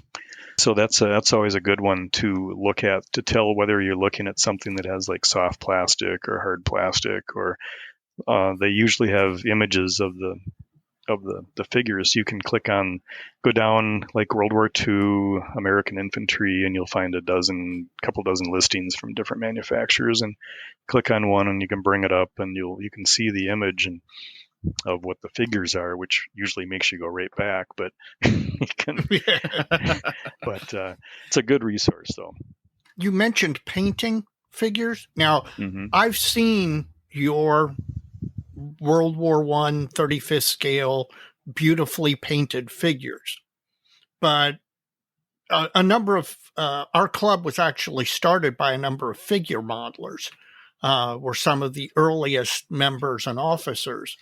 And in talking and interacting with them, one of the points they made is that painting 70-second scale or smaller figures is a completely different set of techniques than painting a 35th scale figure. Right. And I've done both. And I'd say the main difference is that you have to concentrate more on contrast. And it's something where you're trying to put a lot of detail into a really tiny space. So you need magnification and you need good brushes with nice sharp points, and like I say, get under magnification for it. But but again, we'll talk about the painting here coming up. But it's faces versus the uniforms themselves. It's kind of a different approach I take, and I'm not saying it's the only way to do it, but it's the one I've found that works for me. But what I typically do is I'll mount the head up on a toothpick, and I'll keep the head separate if I'm able to, and I'll drill a hole in the top of the torso for the neck, and I'll attach a plastic rod to the underside of the neck on the head, ferret in with some sandpaper, and then drill a hole up from the bottom to where the toothpick goes in to hold it. So if you can hold the head on a toothpick, that's just having access to all sides of it, or turn it upside down if you want. That helps a lot. But I'll give it usually an undercoat with like a Humbrol enamel flesh color. I think it's number 61 or 63 or something, but let it dry overnight. And then I do faces with actually Humbrols, but I use what I use for a guide is kind of a simplified guide that you're familiar with the book How to Paint Dioramas by Shep Payne. Oh, yes. Yeah. He's got a really good section in there on painting faces. I think it's meant for 35th scale, but I've applied it to 72nd, and it's kind of a simplified approach, but it's really effective where you get the basic flesh tones down, then you can take a very dark brown, and you can come in and just paint right under the eyebrow and in the eye socket and down the side of the nose and right through the middle of the lips. And then go back with the flesh color and touch it up, just so you get an outline of the deepest parts. Because what you're looking for is contrast here between the deepest and the highest. And if it's all kind of similar color, it's just going to get lost in the wash. It's kind of like painting a 72nd scale aircraft cockpit where you have a small opening to look through, and you want to kind of exaggerate the contrast so you can actually see it when you look in there. But the same with a tiny face. So get that down, and then Shep's guide after that is you mix up essentially 4 flesh colors. And I put I use Humbrels for these. I use the white and then the Humbrel flesh, and then the other side I use Humbrel red, brown, and flesh. So you've got a darker brown that's a little darker than the dark brown you put on initially, or a little lighter than the dark brown you put on initially. And you start with the first shadow, and since it's Humbrels, you can blend it in with a thinner dampened brush, whereas you can't really do that with acrylics because acrylics dry too fast.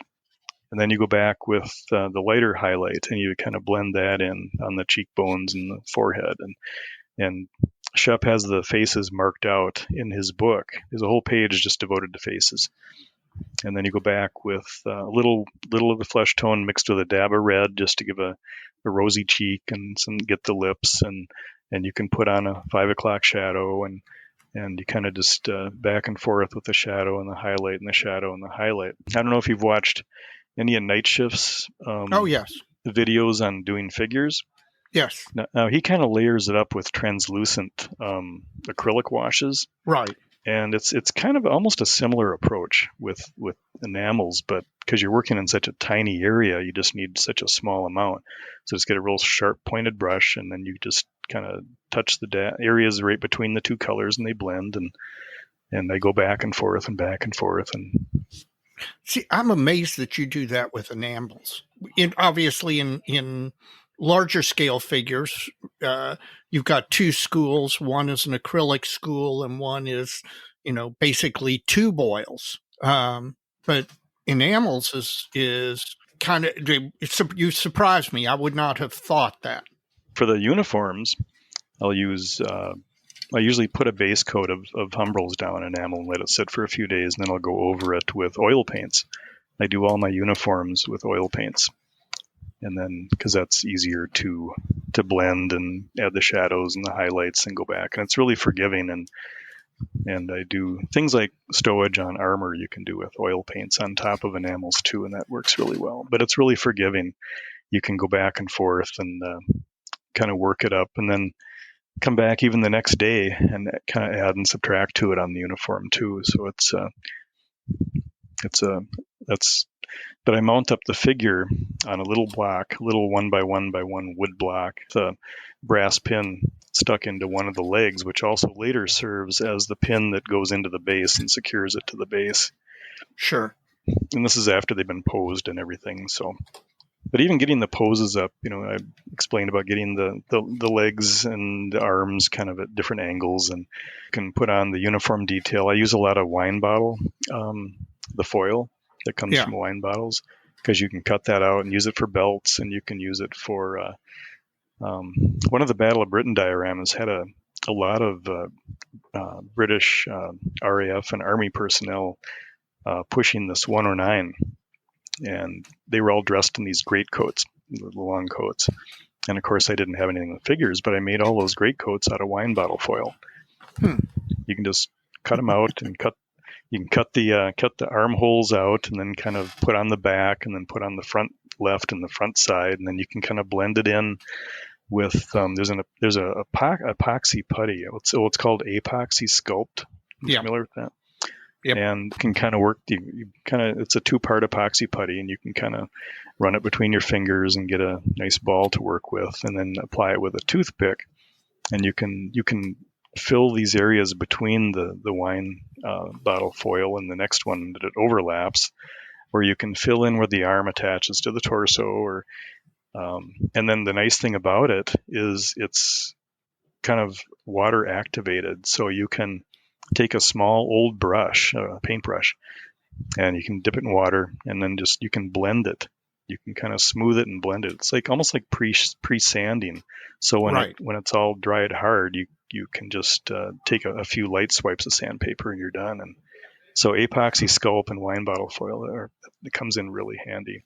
You talk about mounting the figure on a 1 by 1 by 1 block, but I'm interested, do you hold the figure in one hand and paint with the other, or do you have the figure secured to a horizontal surface or some sort of holder that you can bend and twist? Or are you actually holding both the brush and the figure, one in each hand?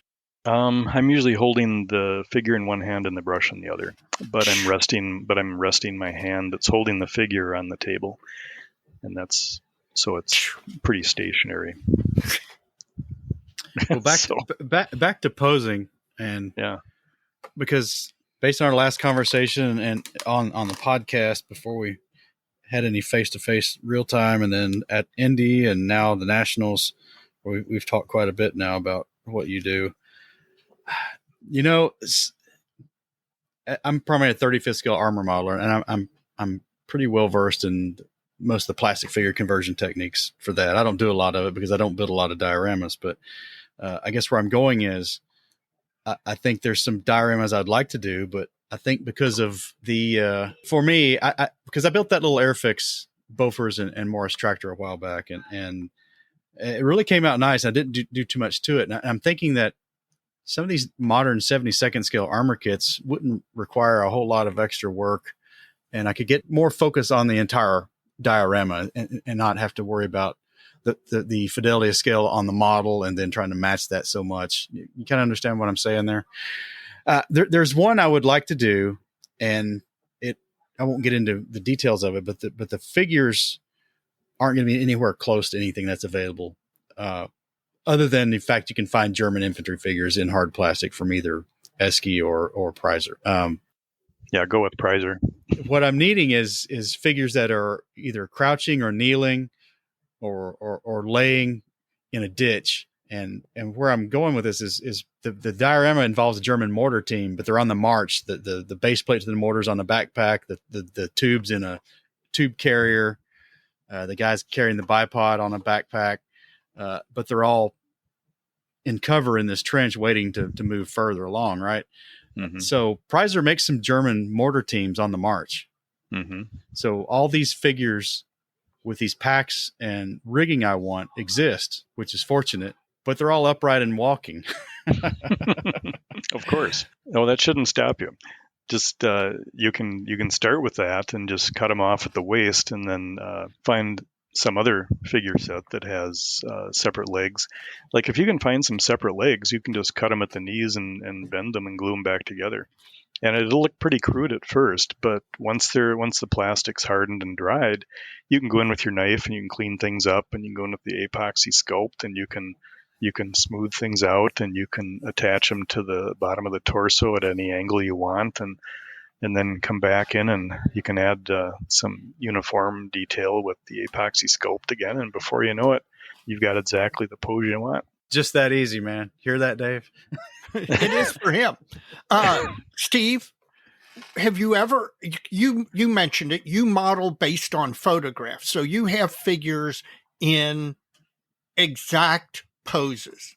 Right. So the odds are 1 in a million that you're going to find a figure pre-made that has that exact pose. So you're doing a lot of this cutting and reposing and such. Have you ever worked with one where you just could not get a figure into the pose that was depicted in the photograph? Never. Never? No. Mm-mm. Wow. No, because if you actually, at one time, you can actually take, well, you can buy evergreen strip stock in almost any size. Right. Like you can get them like a 1/4 inch by an 1/8 inch and, lengths and such. Sure. And you can essentially make your own torsos if you want. Just take a chunk out and carve it down into a kind of a rough triangle. Stick a wire in the bottom for the spine and another piece on the bottom and then more wire, and just build up the armature with wire, and then you can put in epoxy sculpt to build it out, and before you know it, you've got exactly what you need. It's really not as difficult as it sounds. I was kind of following Bill Horan's techniques that he uses with his armatures. When you get something you just can't find anything reasonable or even half reasonable, it's just a matter of sitting down and doing it. And just start with one leg, just take, or one pair of legs, like Mike mentioned, someone crouching in a ditch, just build the legs. Just take a pair of legs, even standing legs, cut them at the knees, cut a wedge out of the back of the knees and bend them and re-glue them, put them down, put a wedge in the crotch from the bottom so So the shins are on the ground and the knees are down and the legs are spread, and then just build that, and then put the torso on top of that at the angle you want, and then attach the arms, and pretty soon you're looking at something you like. And nothing worse than a wedge in the crotch. I knew he was going to go there. Well, we'll get offline on my little idea. I'll send you a picture, Steve, and I might even have some parts. I've got a lot of extra parts, so maybe I can find something. I'll send them to you if I see something that looks close. Well, I got to hunt down this mortar kit and not pay $40 for it. That's what I have to do. Yeah, I think I know the one you're talking about too. So, Steve, when I was talking with the figure modelers in our club who were talking about the differences between 35th scale and 72nd scale as far as figures go, what they actually recommended was using washes to bring out detail or to accentuate detail. For shadows and such. Right. For using a wash to get some of the definition in either the face or the uniforms or the hands. But it doesn't sound like you use any sort of wash at all. No, that's kind of a simplified approach that a lot of wargamers use, because they're putting together whole armies at a time, and they've got to find some time-saving method, I think, to get them to all look reasonable from a couple feet away. Gotcha. But I like to use something that's probably more time-consuming, but ends up looking, I think, more realistic and more realistic shadows and highlights and such. So now, you mentioned Prizer, the figures come usually apart in pieces and all. Now, in 35th scale, a company called Hornet makes a huge collection of heads and faces. Yep. I've got a lot of them. Yeah. So, as a matter of fact, so do I. Probably not as many as you do. But is there any company out there that does that in 72nd scale? Nope. Okay. Sometimes CMK, I think, has released like the occasional. They'll come with some figures that'll have several optional heads to them, but no, I think it's an area of the hobby that I think is ripe for someone to jump in and do something like that. Given the sudden popularity of 72nd scale armor, I would not be surprised to see a parallel development in 72nd scale figures. Right. No, I agree. I think there's certainly a market for it, and if Prizer's not going to fill it, I think somebody else needs to step in and do it. And resin or 3D printing is probably just the ticket for it, and I think it would sell pretty well. But it's really tough finding 72nd figures like we talked, where the posing is natural and it's not stiff, and the anatomy's right, and because you want the figures on a diorama, the figures are what draws the eye to the scene, and that's what kind of ties everything together. So they need to be supporting the theme, and they need to be the focus of the diorama, because they're the ones that are going to be interacting with the tank or the aircraft, or they're people look for people, and they're going to want to focus on the figures, and that's why it's so important to get them looking and get the figures even on the base posed where they're looking and pointing in the right direction. And Shep Payne talks about that in his book, how important it is to draw the viewer's eye and make it go where you want it to go by using the figures where they're looking or where they're pointing or what they're doing, instead of some big diorama where everybody's doing something else off in the corners and it loses the whole focus. But it just draws the viewer's eye around the scene, so they need to be supporting the theme. I've got another painting question. Okay. I'll give you a little background. I grew up in the 80s playing Dungeons and Dragons a lot, and I painted a lot of lead miniatures as a teenager, young teenager. And I still do it. I sold all that stuff a long time ago. I've actually gone back and repurchased about everything I ever owned when I was a teen, and all the stuff I wanted when I finally had money to buy it. Right, it's all vintage. It's all like pre-1990, all of it, and I've got tons of it. Okay. And there was a line made by a company called Heritage Miniatures, and there's the Dungeon Dwellers line, and these figures were some of the very early ones from the 78, 79, 1980.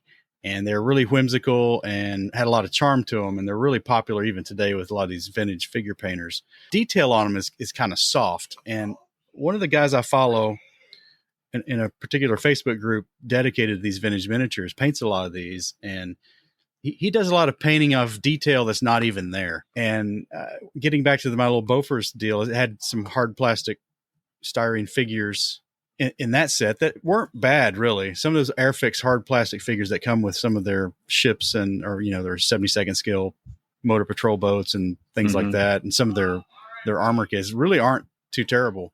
But these were pretty good, but I ended up having to paint belt loops and pockets and things like that on them, and I thought it came out pretty good. Do you ever catch yourself doing things like that? Yeah, where you're actually painting on, like you say, detail that's not there. Yeah, it's you can kind of cure that up front when you're adding the uniform detail by putting it on with lead foil or epoxy sculpt ahead of time. But sometimes after it's painted and you want to put in a maybe kind of replicate a pocket on the back of the pants or something. And sure. You can, exactly.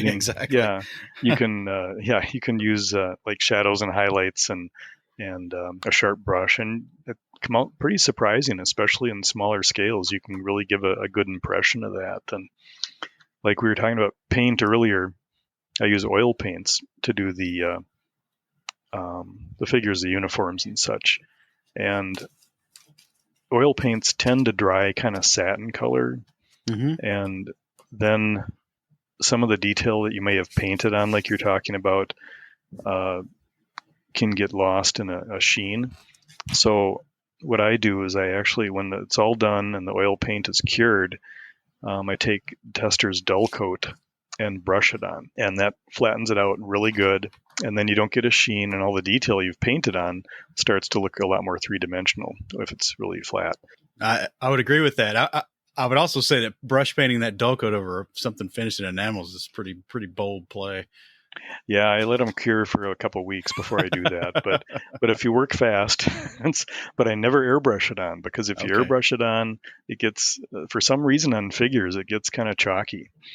But if you brush it on, it really enriches the color. And I had a disaster once where I airbrushed on dull coat, and the figures after all this work came out looking kind of chalky and dull, and I was kind of panicking. But what I did, I went back, and on top of that, I brushed on the dull coat, and it brought them back to life. So not all is lost if you run into that. Well, that's probably my favorite. I would call it the end of the day dull coat. When I'm putting the final finish on something, I airbrush it almost exclusively, but and I thin the crap out of it. It's like 90-10 to be honest, and if you can get the chalkiness, but man, that stuff gives such a nice flat when it's put on properly. Now, I don't have any trouble airbrushing it on like airplane models or anything else. It's just small figures. For some reason, it gives them a bad look, and when it's airbrushed on but for the others, airbrushing on aircraft models or tank models, it comes out beautifully. And like you, I do dilute it down quite a bit.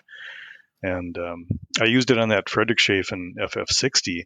That's all dull coated at the end, but it's like half thinner, and it's half lacquer thinner and half dull coat.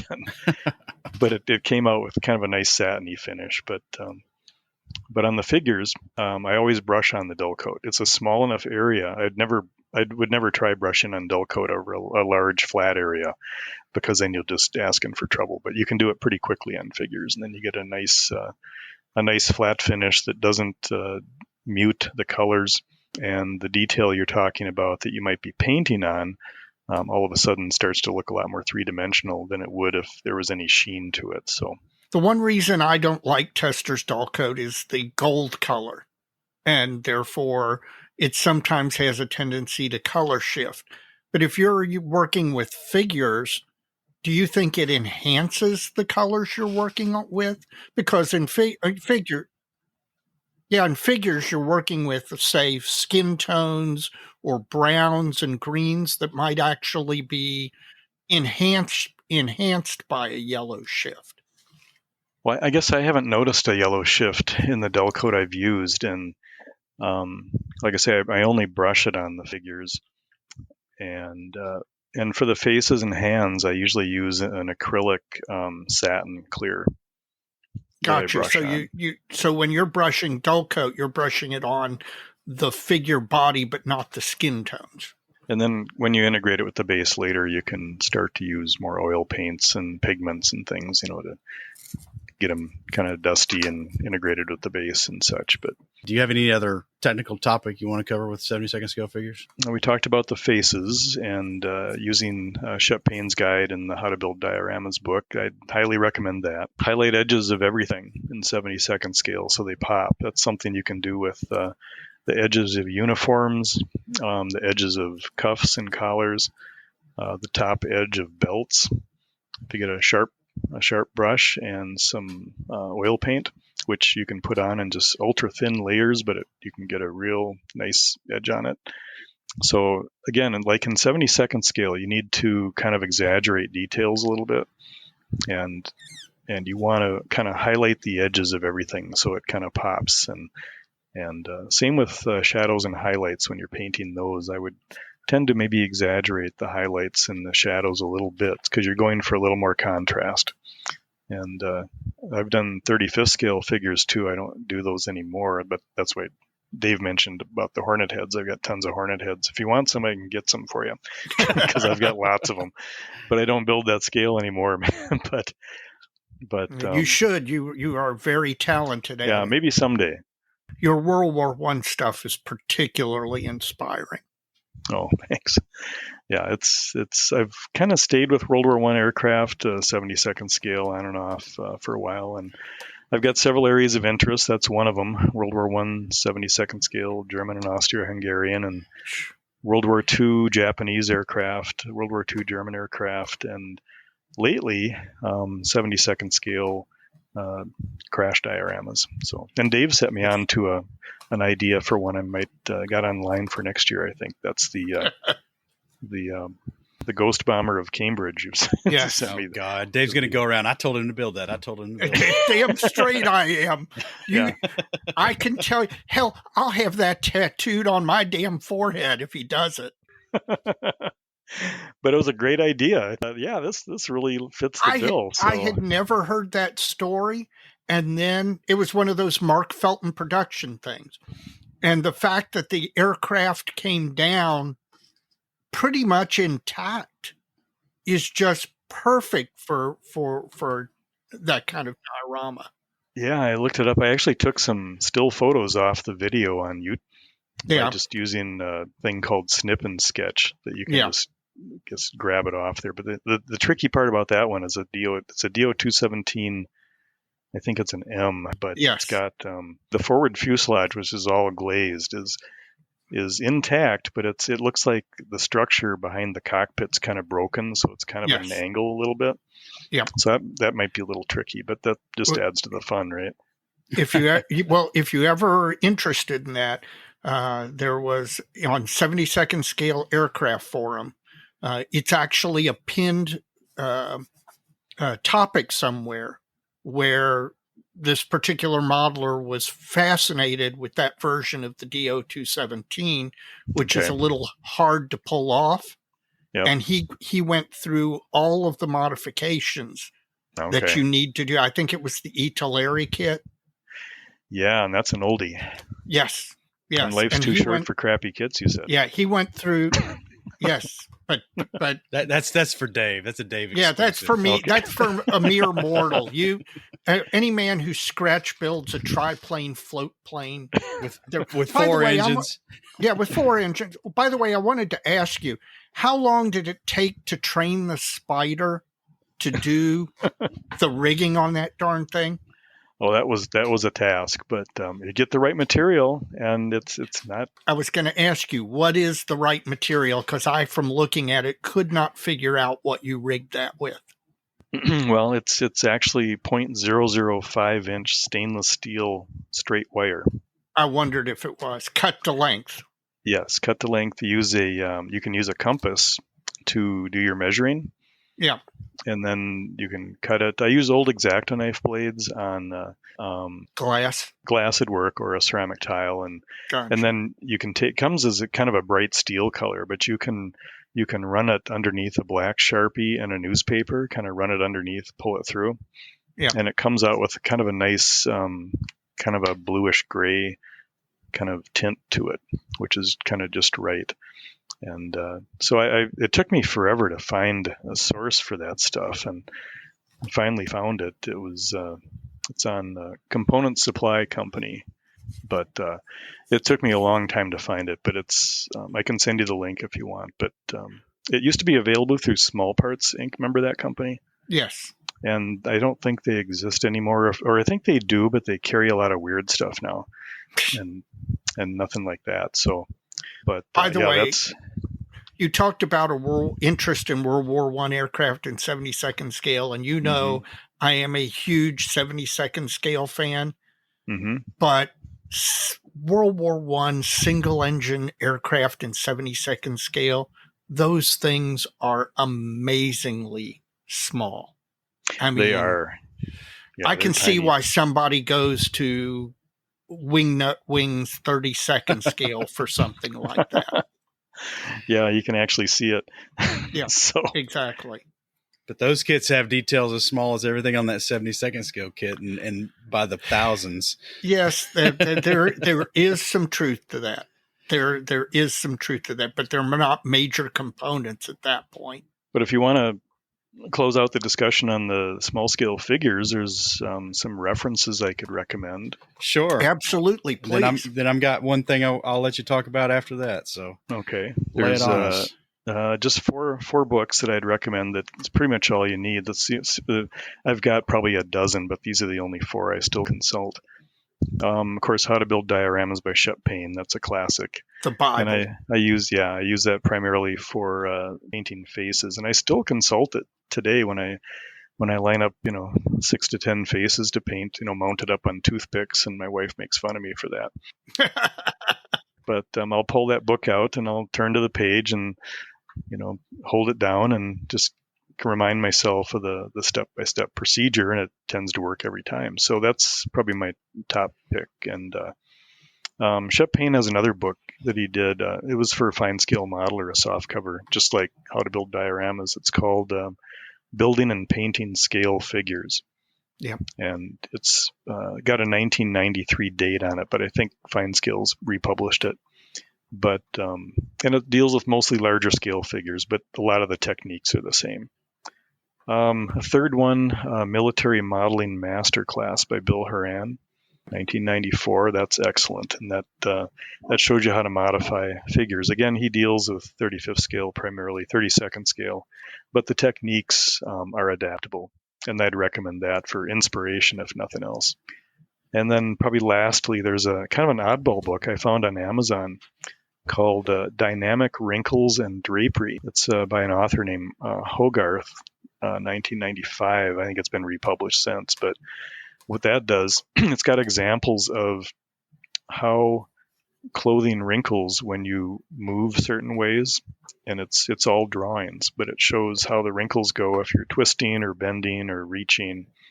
So when you're recreating wrinkles with epoxy sculpt, and maybe a little toothpick tool that you've made, it's easy to look at that and just make sure you get the angles right, and that works really well. Instead of making up something that doesn't make any sense when you're done.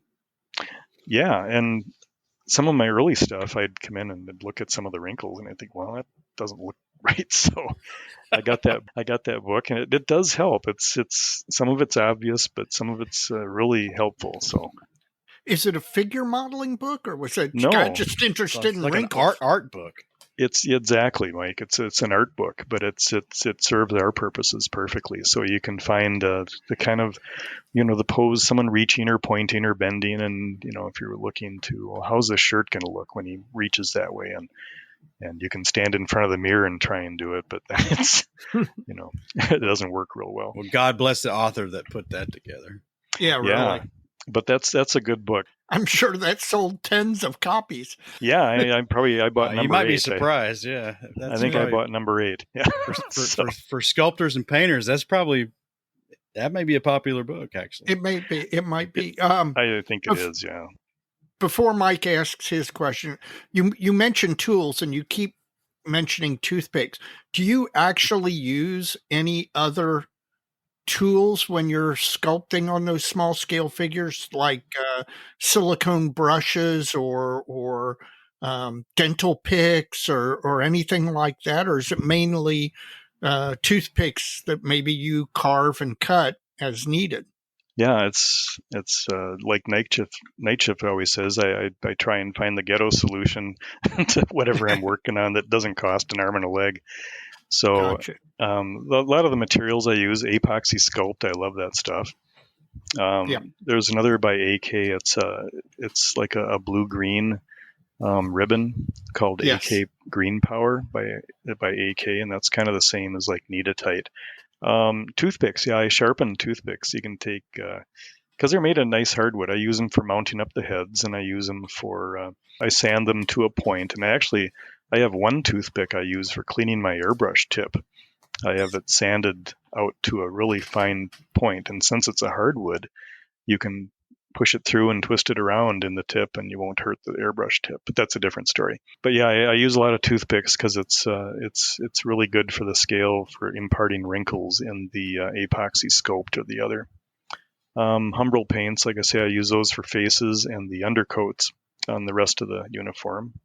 Oil paints I use for all equipment and clothing and other things like stowage or other items around the diorama. We talked about the small wood blocks that with the figure with the pin in the leg, and I'll mount them up on the block for painting, leaving about a half inch or more exposed for attaching to the base. I talked about Tester's dull coat and the acrylic satin I use on the flesh areas. Oh, there's a clear plastic card. It's maybe 2 by 3 inches. It's called the scale card. Yes, I actually own one of those. Okay, so you know what I'm talking about. It's made for all scales. Now you can use it, Dave. Yeah, right. So, and that's good for checking anatomy at the scale you're working at, and it's got dimensions for typical men, women, and a 1-year-old child. So those are all pretty useful. The biggest thing is, getting I guess one other thing is, just regular old tape. And when you're doing figures for a diorama, a lot of times the figures are interacting with each other. They're like touching each other. One might be like together, they're pushing an airplane, and there's another man in back of them pushing them, but they all have to be touching each other. So I often will use tape to tape them together to make sure they're all interacting together like they should before I finalize the pose. And that helps too, because you don't want to get them all painted and looking great and then they don't work together when you put them on the base. So if you look at the kit releases in 72nd scale over the last 3 or 4 years, I've been paying attention since we started the podcast. So since 2020 for sure. In all media, 3D print, resin, and this figures subject matter, aircraft, armor, everything. Mm-hmm. I think we're seeing a little bit of a renaissance in that scale. And I think, you get kits like the Arma Hobbies P51, the Flyhawk Dauntless. These kits coming out now in 72nd scale, and in armor it'd be like a Flyhawk, King Tiger, Tiger 2, and there's right. there's a Panther tank that came out by somebody in that scale. Vespid models, yeah. Vespid models, yeah, that's right. Mm-hmm. And I've got a few of them, yeah. Somebody built one, didn't you? Wasn't that a Panther that you did in the winter scene? Yeah, it's actually I've got another one that I built in a diorama. So, but Vespid models, it's a whole new world for 72nd scale armor. The Flyhawk, I've got their King Tiger, which is tremendous looking kit, and you've got the Vespid Panthers, and I think you're right, Mike. I think it's kind of the leading edge of something maybe bigger that we're going to see a lot of follow up to, hopefully with some figures. Well, that'd be great. But I guess where I was going with it ultimately is, and I'm sure we'll get a demonstration of your fine humility here, but with the folks I interact with online and the other podcasts, there's a little bit of gobsmacking going on with the fact that a 72nd scale aircraft won Best of Show at IPMS National Convention, and it's got a lot of attention. I just wonder if you could just comment a little bit about and you did a little bit already, but maybe we can tighten it up a little bit. What do you think the state of the scale is, and its perception in the hobby, and what's going to be happening going forward? Because I think all the kit releases and things that opened some eyes and got some people interested, and certainly the work you've done and have demonstrated in the last couple of national conventions and all the invitationals in between have certainly got some folks' attention. That scale has a lot of merit, and you can do a lot of things in a small space. Yeah, I think maybe like what Wingnut Wings did for World War I modeling. I think I'm hoping that maybe Arma Hobbies and Flyhawk and Vespid Models and IBG and those kind of things, I'm hoping that they're tremendous releases. I think maybe doing the same thing for 72nd scale. And we've got other really tremendous 72nd scale modelers out there, like some of my heroes, like Barry Numerick and Harvey Lowe and Joe Youngerman made a big splash at the Nats this year. He had some tremendous models. And I think we're seeing more and more people drawn to the scale. And because of people like that, and because of a lot of these really nice releases now, like ICM came out with a really beautiful Dorner DO17Z a couple of years ago, and they're hopefully going to bring out their ICM Sally this year if Russia doesn't interfere too much in that. From your lips to God's ears, I have both the Revell Sally and the MPM Sally, and I am waiting for ICM to get both versions of the Sally out. Yep. I built the old Revell one a while back, and I had the MPM one. I sold it on eBay though, but I don't blame you. Every time I'd pull it out, it just looks, this looks like too much work. I just can't do it. Well, the Revell one was really nice given its age and when it came out. I mean, it was surprisingly nice. It was. I mean, they came out with a really nice, like you say, the Sally, and they had a nice Francis, and got it. Yep, and and the Helen. Yeah, and then of course Asagawa filled in some of those nice areas with a beautiful Nell and a new Helen and a late Betty, and still need an early Betty though. Yes, but I think with these manufacturers coming out with really tremendous kits, and I think Arma Hobbies P51 BC actually won a Kit of the Year award last year, and because it's such a beautiful kit, and they also came out with that gorgeous that Wildcat prior to that. My understanding is, now, somebody out there can check me. My understanding is Arma says the new KI-84 outsold the P51 BC. Oh boy, I find that hard to believe. So do I, given how long we have waited for a P51 BC. But apparently that KI-84 is wildly popular. Well, I'm going to pick one up or two, but I got two. Yeah, I did jump on that IBG Focke-Wulf 190 D9. I picked up like 4 of those. Yeah, I've got several myself. But yeah, I'm hoping it's going to cause a resurgence, like Mike was saying, in the hobby, not only in aircraft, but in 72nd scale armor too. And that's another one of my areas of interest is 72nd scale German armor. And I've been doing more dioramas on that as well. So, but the Vespid Models one was just gorgeous. It's just... Well, before you leave us, what do you happen to be working on right now? What's on my bench? Yes, give us a preview of what's going to win at the Nationals next year. Now, at the risk of making Dave ill, one of them is the Matchbox HE-115. All right. See, Dave's life's not too short. No, okay. The sad thing about this is he sent me a picture of like the inside 2 inches of part of the fuselage, and I was able to identify the kit. That's That's right. from that photograph. And he's put more scratch build into it than all your model builds combined. Oh, absolutely. That is assured. That is 100% assured. Well, let's let him finish. Well, the HE115's in the paint shop right now. It's all together. I rescribed the whole damn thing, and I actually riveted it too. Bought a Rosie the Riveter. Lord. It's like, what are you doing to? It's like what you're saying. What are you doing to get better? Yeah. So every pair of models I do, I want to do something different and learn a new technique. So I'm riveting. Are you going to rivet from here on out? Because Barry Numerick, Barry never riveted his models. And then this is probably 3 or 4 years ago. Barry, if you're listening, you can write in and tell us when it actually was. He decided to, surprise, he was building a 109. And he decided to rivet it.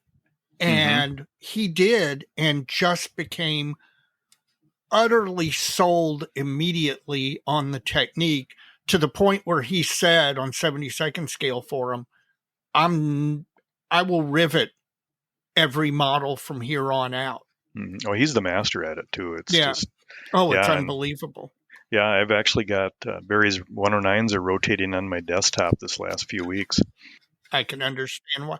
But are you that sold on riveting, having done it? Actually, he's the one that clued me into it, and he's the one that I decided I'd start it. And so he recommended the Rosie the Riveter, the 0.4 spacing of the thing. So I bought one. I got one from UMM Hobbies, and it does work beautifully. I had another riveter that I got from the Trumpeter Riveter, which is a larger wheel.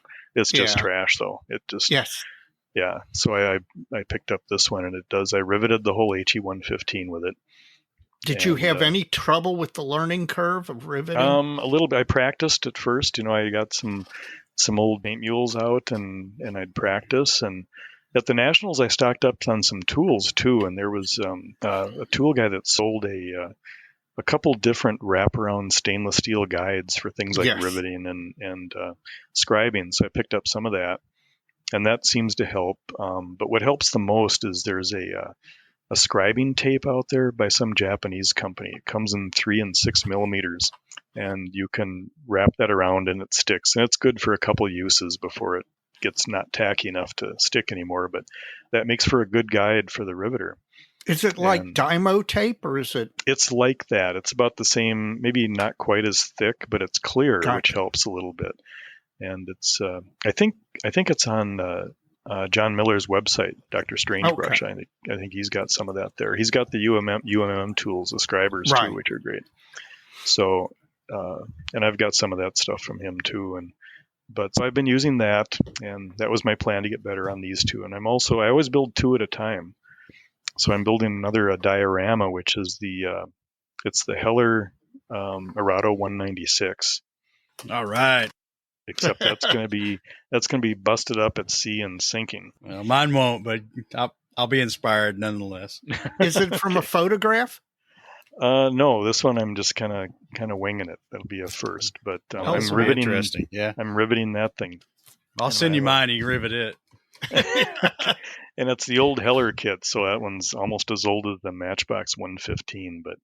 But I'm kind of lazy. Like, I like to spray them. So I picked I always pick a pair that has the same colors so I can airbrush them both at the same time. Yeah. Because I hate cleaning the airbrush and I hate getting set up twice for different colors. So that's what's on my bench. So how's the ball coming there, Dave or Mike? Well, I'm out seeking catapult cable, and I made that claim or that announcement in the last episode, and I think I'm up to about 8 replies that I've got to sort through and see which ones have merit and which ones maybe don't. What kind of cable are you looking for? It's got to be like 0.4 of a millimeter in diameter, but it's got to be twisted like a steel cable. So how thin would it look in 72nd? Well, I'm not sure how to convert that. It's so it's like 0.4 millimeters in real life. It's going to be what you should go back and look at one of Night Shift's videos where he's making cable for tanks, and he takes a couple electrical wire strands that he's cut out of electrical wire. I've done that. The problem is you can't get the tension in it you need gluing it and stretching it through all the pulleys of the catapult to get all the Oh, I see. so it really needs to be like a cotton or a nylon thread or even something elastic. But I've got some good suggestions from a whole lot of people I got to sort through. Okay. So All right. Well, good luck. He's deep into the engineering now. I am. Yeah. Okay. Probably the nylon would work best because you don't have the furries on it. Exactly. That's exactly right. Well, Steve, we appreciate you coming on with us again. It was great hanging out with you in Omaha, and we're going to have you on again for something, I'm sure. But Okay. Absolutely. Well, it's always fun with you guys. Look forward to seeing you in San Marcos. Well, Dave, that was a lot of fun. That was color me shocked at what he does, how he does it.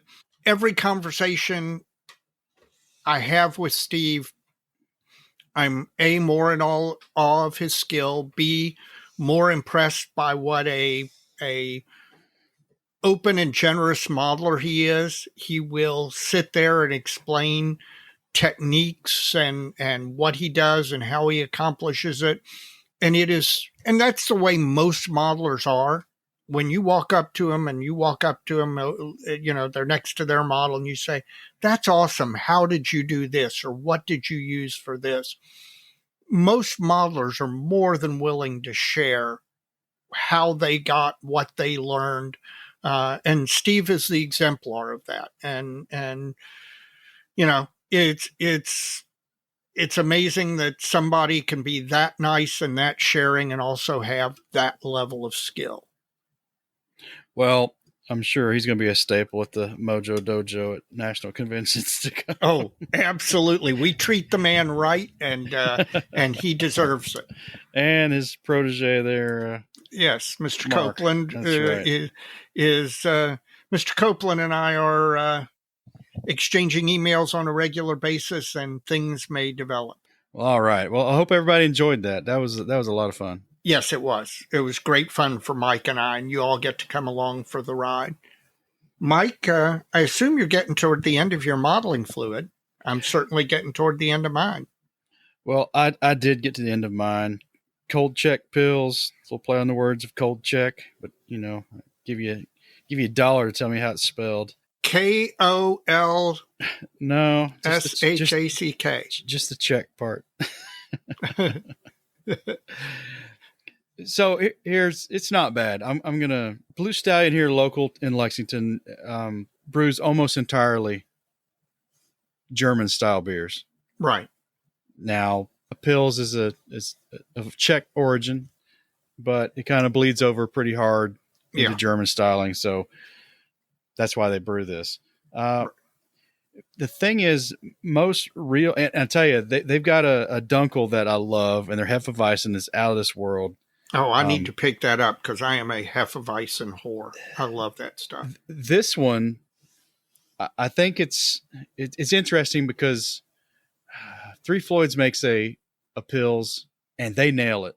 Now, what I mean by they nail it, things like Czech Var, Pilsner Urquell, even like a German, a mass market German, a St. Pauli girl, right, or a Heineken from Holland. These beers have a characteristic sulfur finish to them. Mm-hmm. And a lot of people call that skunky, but that's not really what a skunky beer is. If you've had a skunk beer, it doesn't taste like that. It tastes like 100 times worse than that. Yep. This beer does not have that. Now, some people might say that's an improvement, but if they're going to stick with their authentic styling, I think they may need to investigate the brew coming out of Three Floyds, because somehow they've figured it out. Well, we love our Three Floyds, man. Hopefully they'll show us some love back at some point. I do too, man. Well, tell me how that bourbon's working for you, Dave. This may get my Kentucky Colonel status revoked, but I will tell you, this is a darn nice bourbon. 86 proof. It's smooth, not heat-wise. There's not an offensive heat. You would think, of course, Iowa, they grow a lot of corn. Got to use some of it. Perfect use for it as bourbon. There's some sort of spice note on the palate. I don't want to say cinnamon because it's not cinnamon, but it's something. It's probably the rye. It's got rye in it. Yeah, I was going to say you can taste that rye note. Man, it's just drinkable as all get out. I mean, again, all hail to my Kentucky bourbons, but this is certainly a very nice drinkable bourbon. Great modeling fluid. Hats All off right. to the guys in Iowa.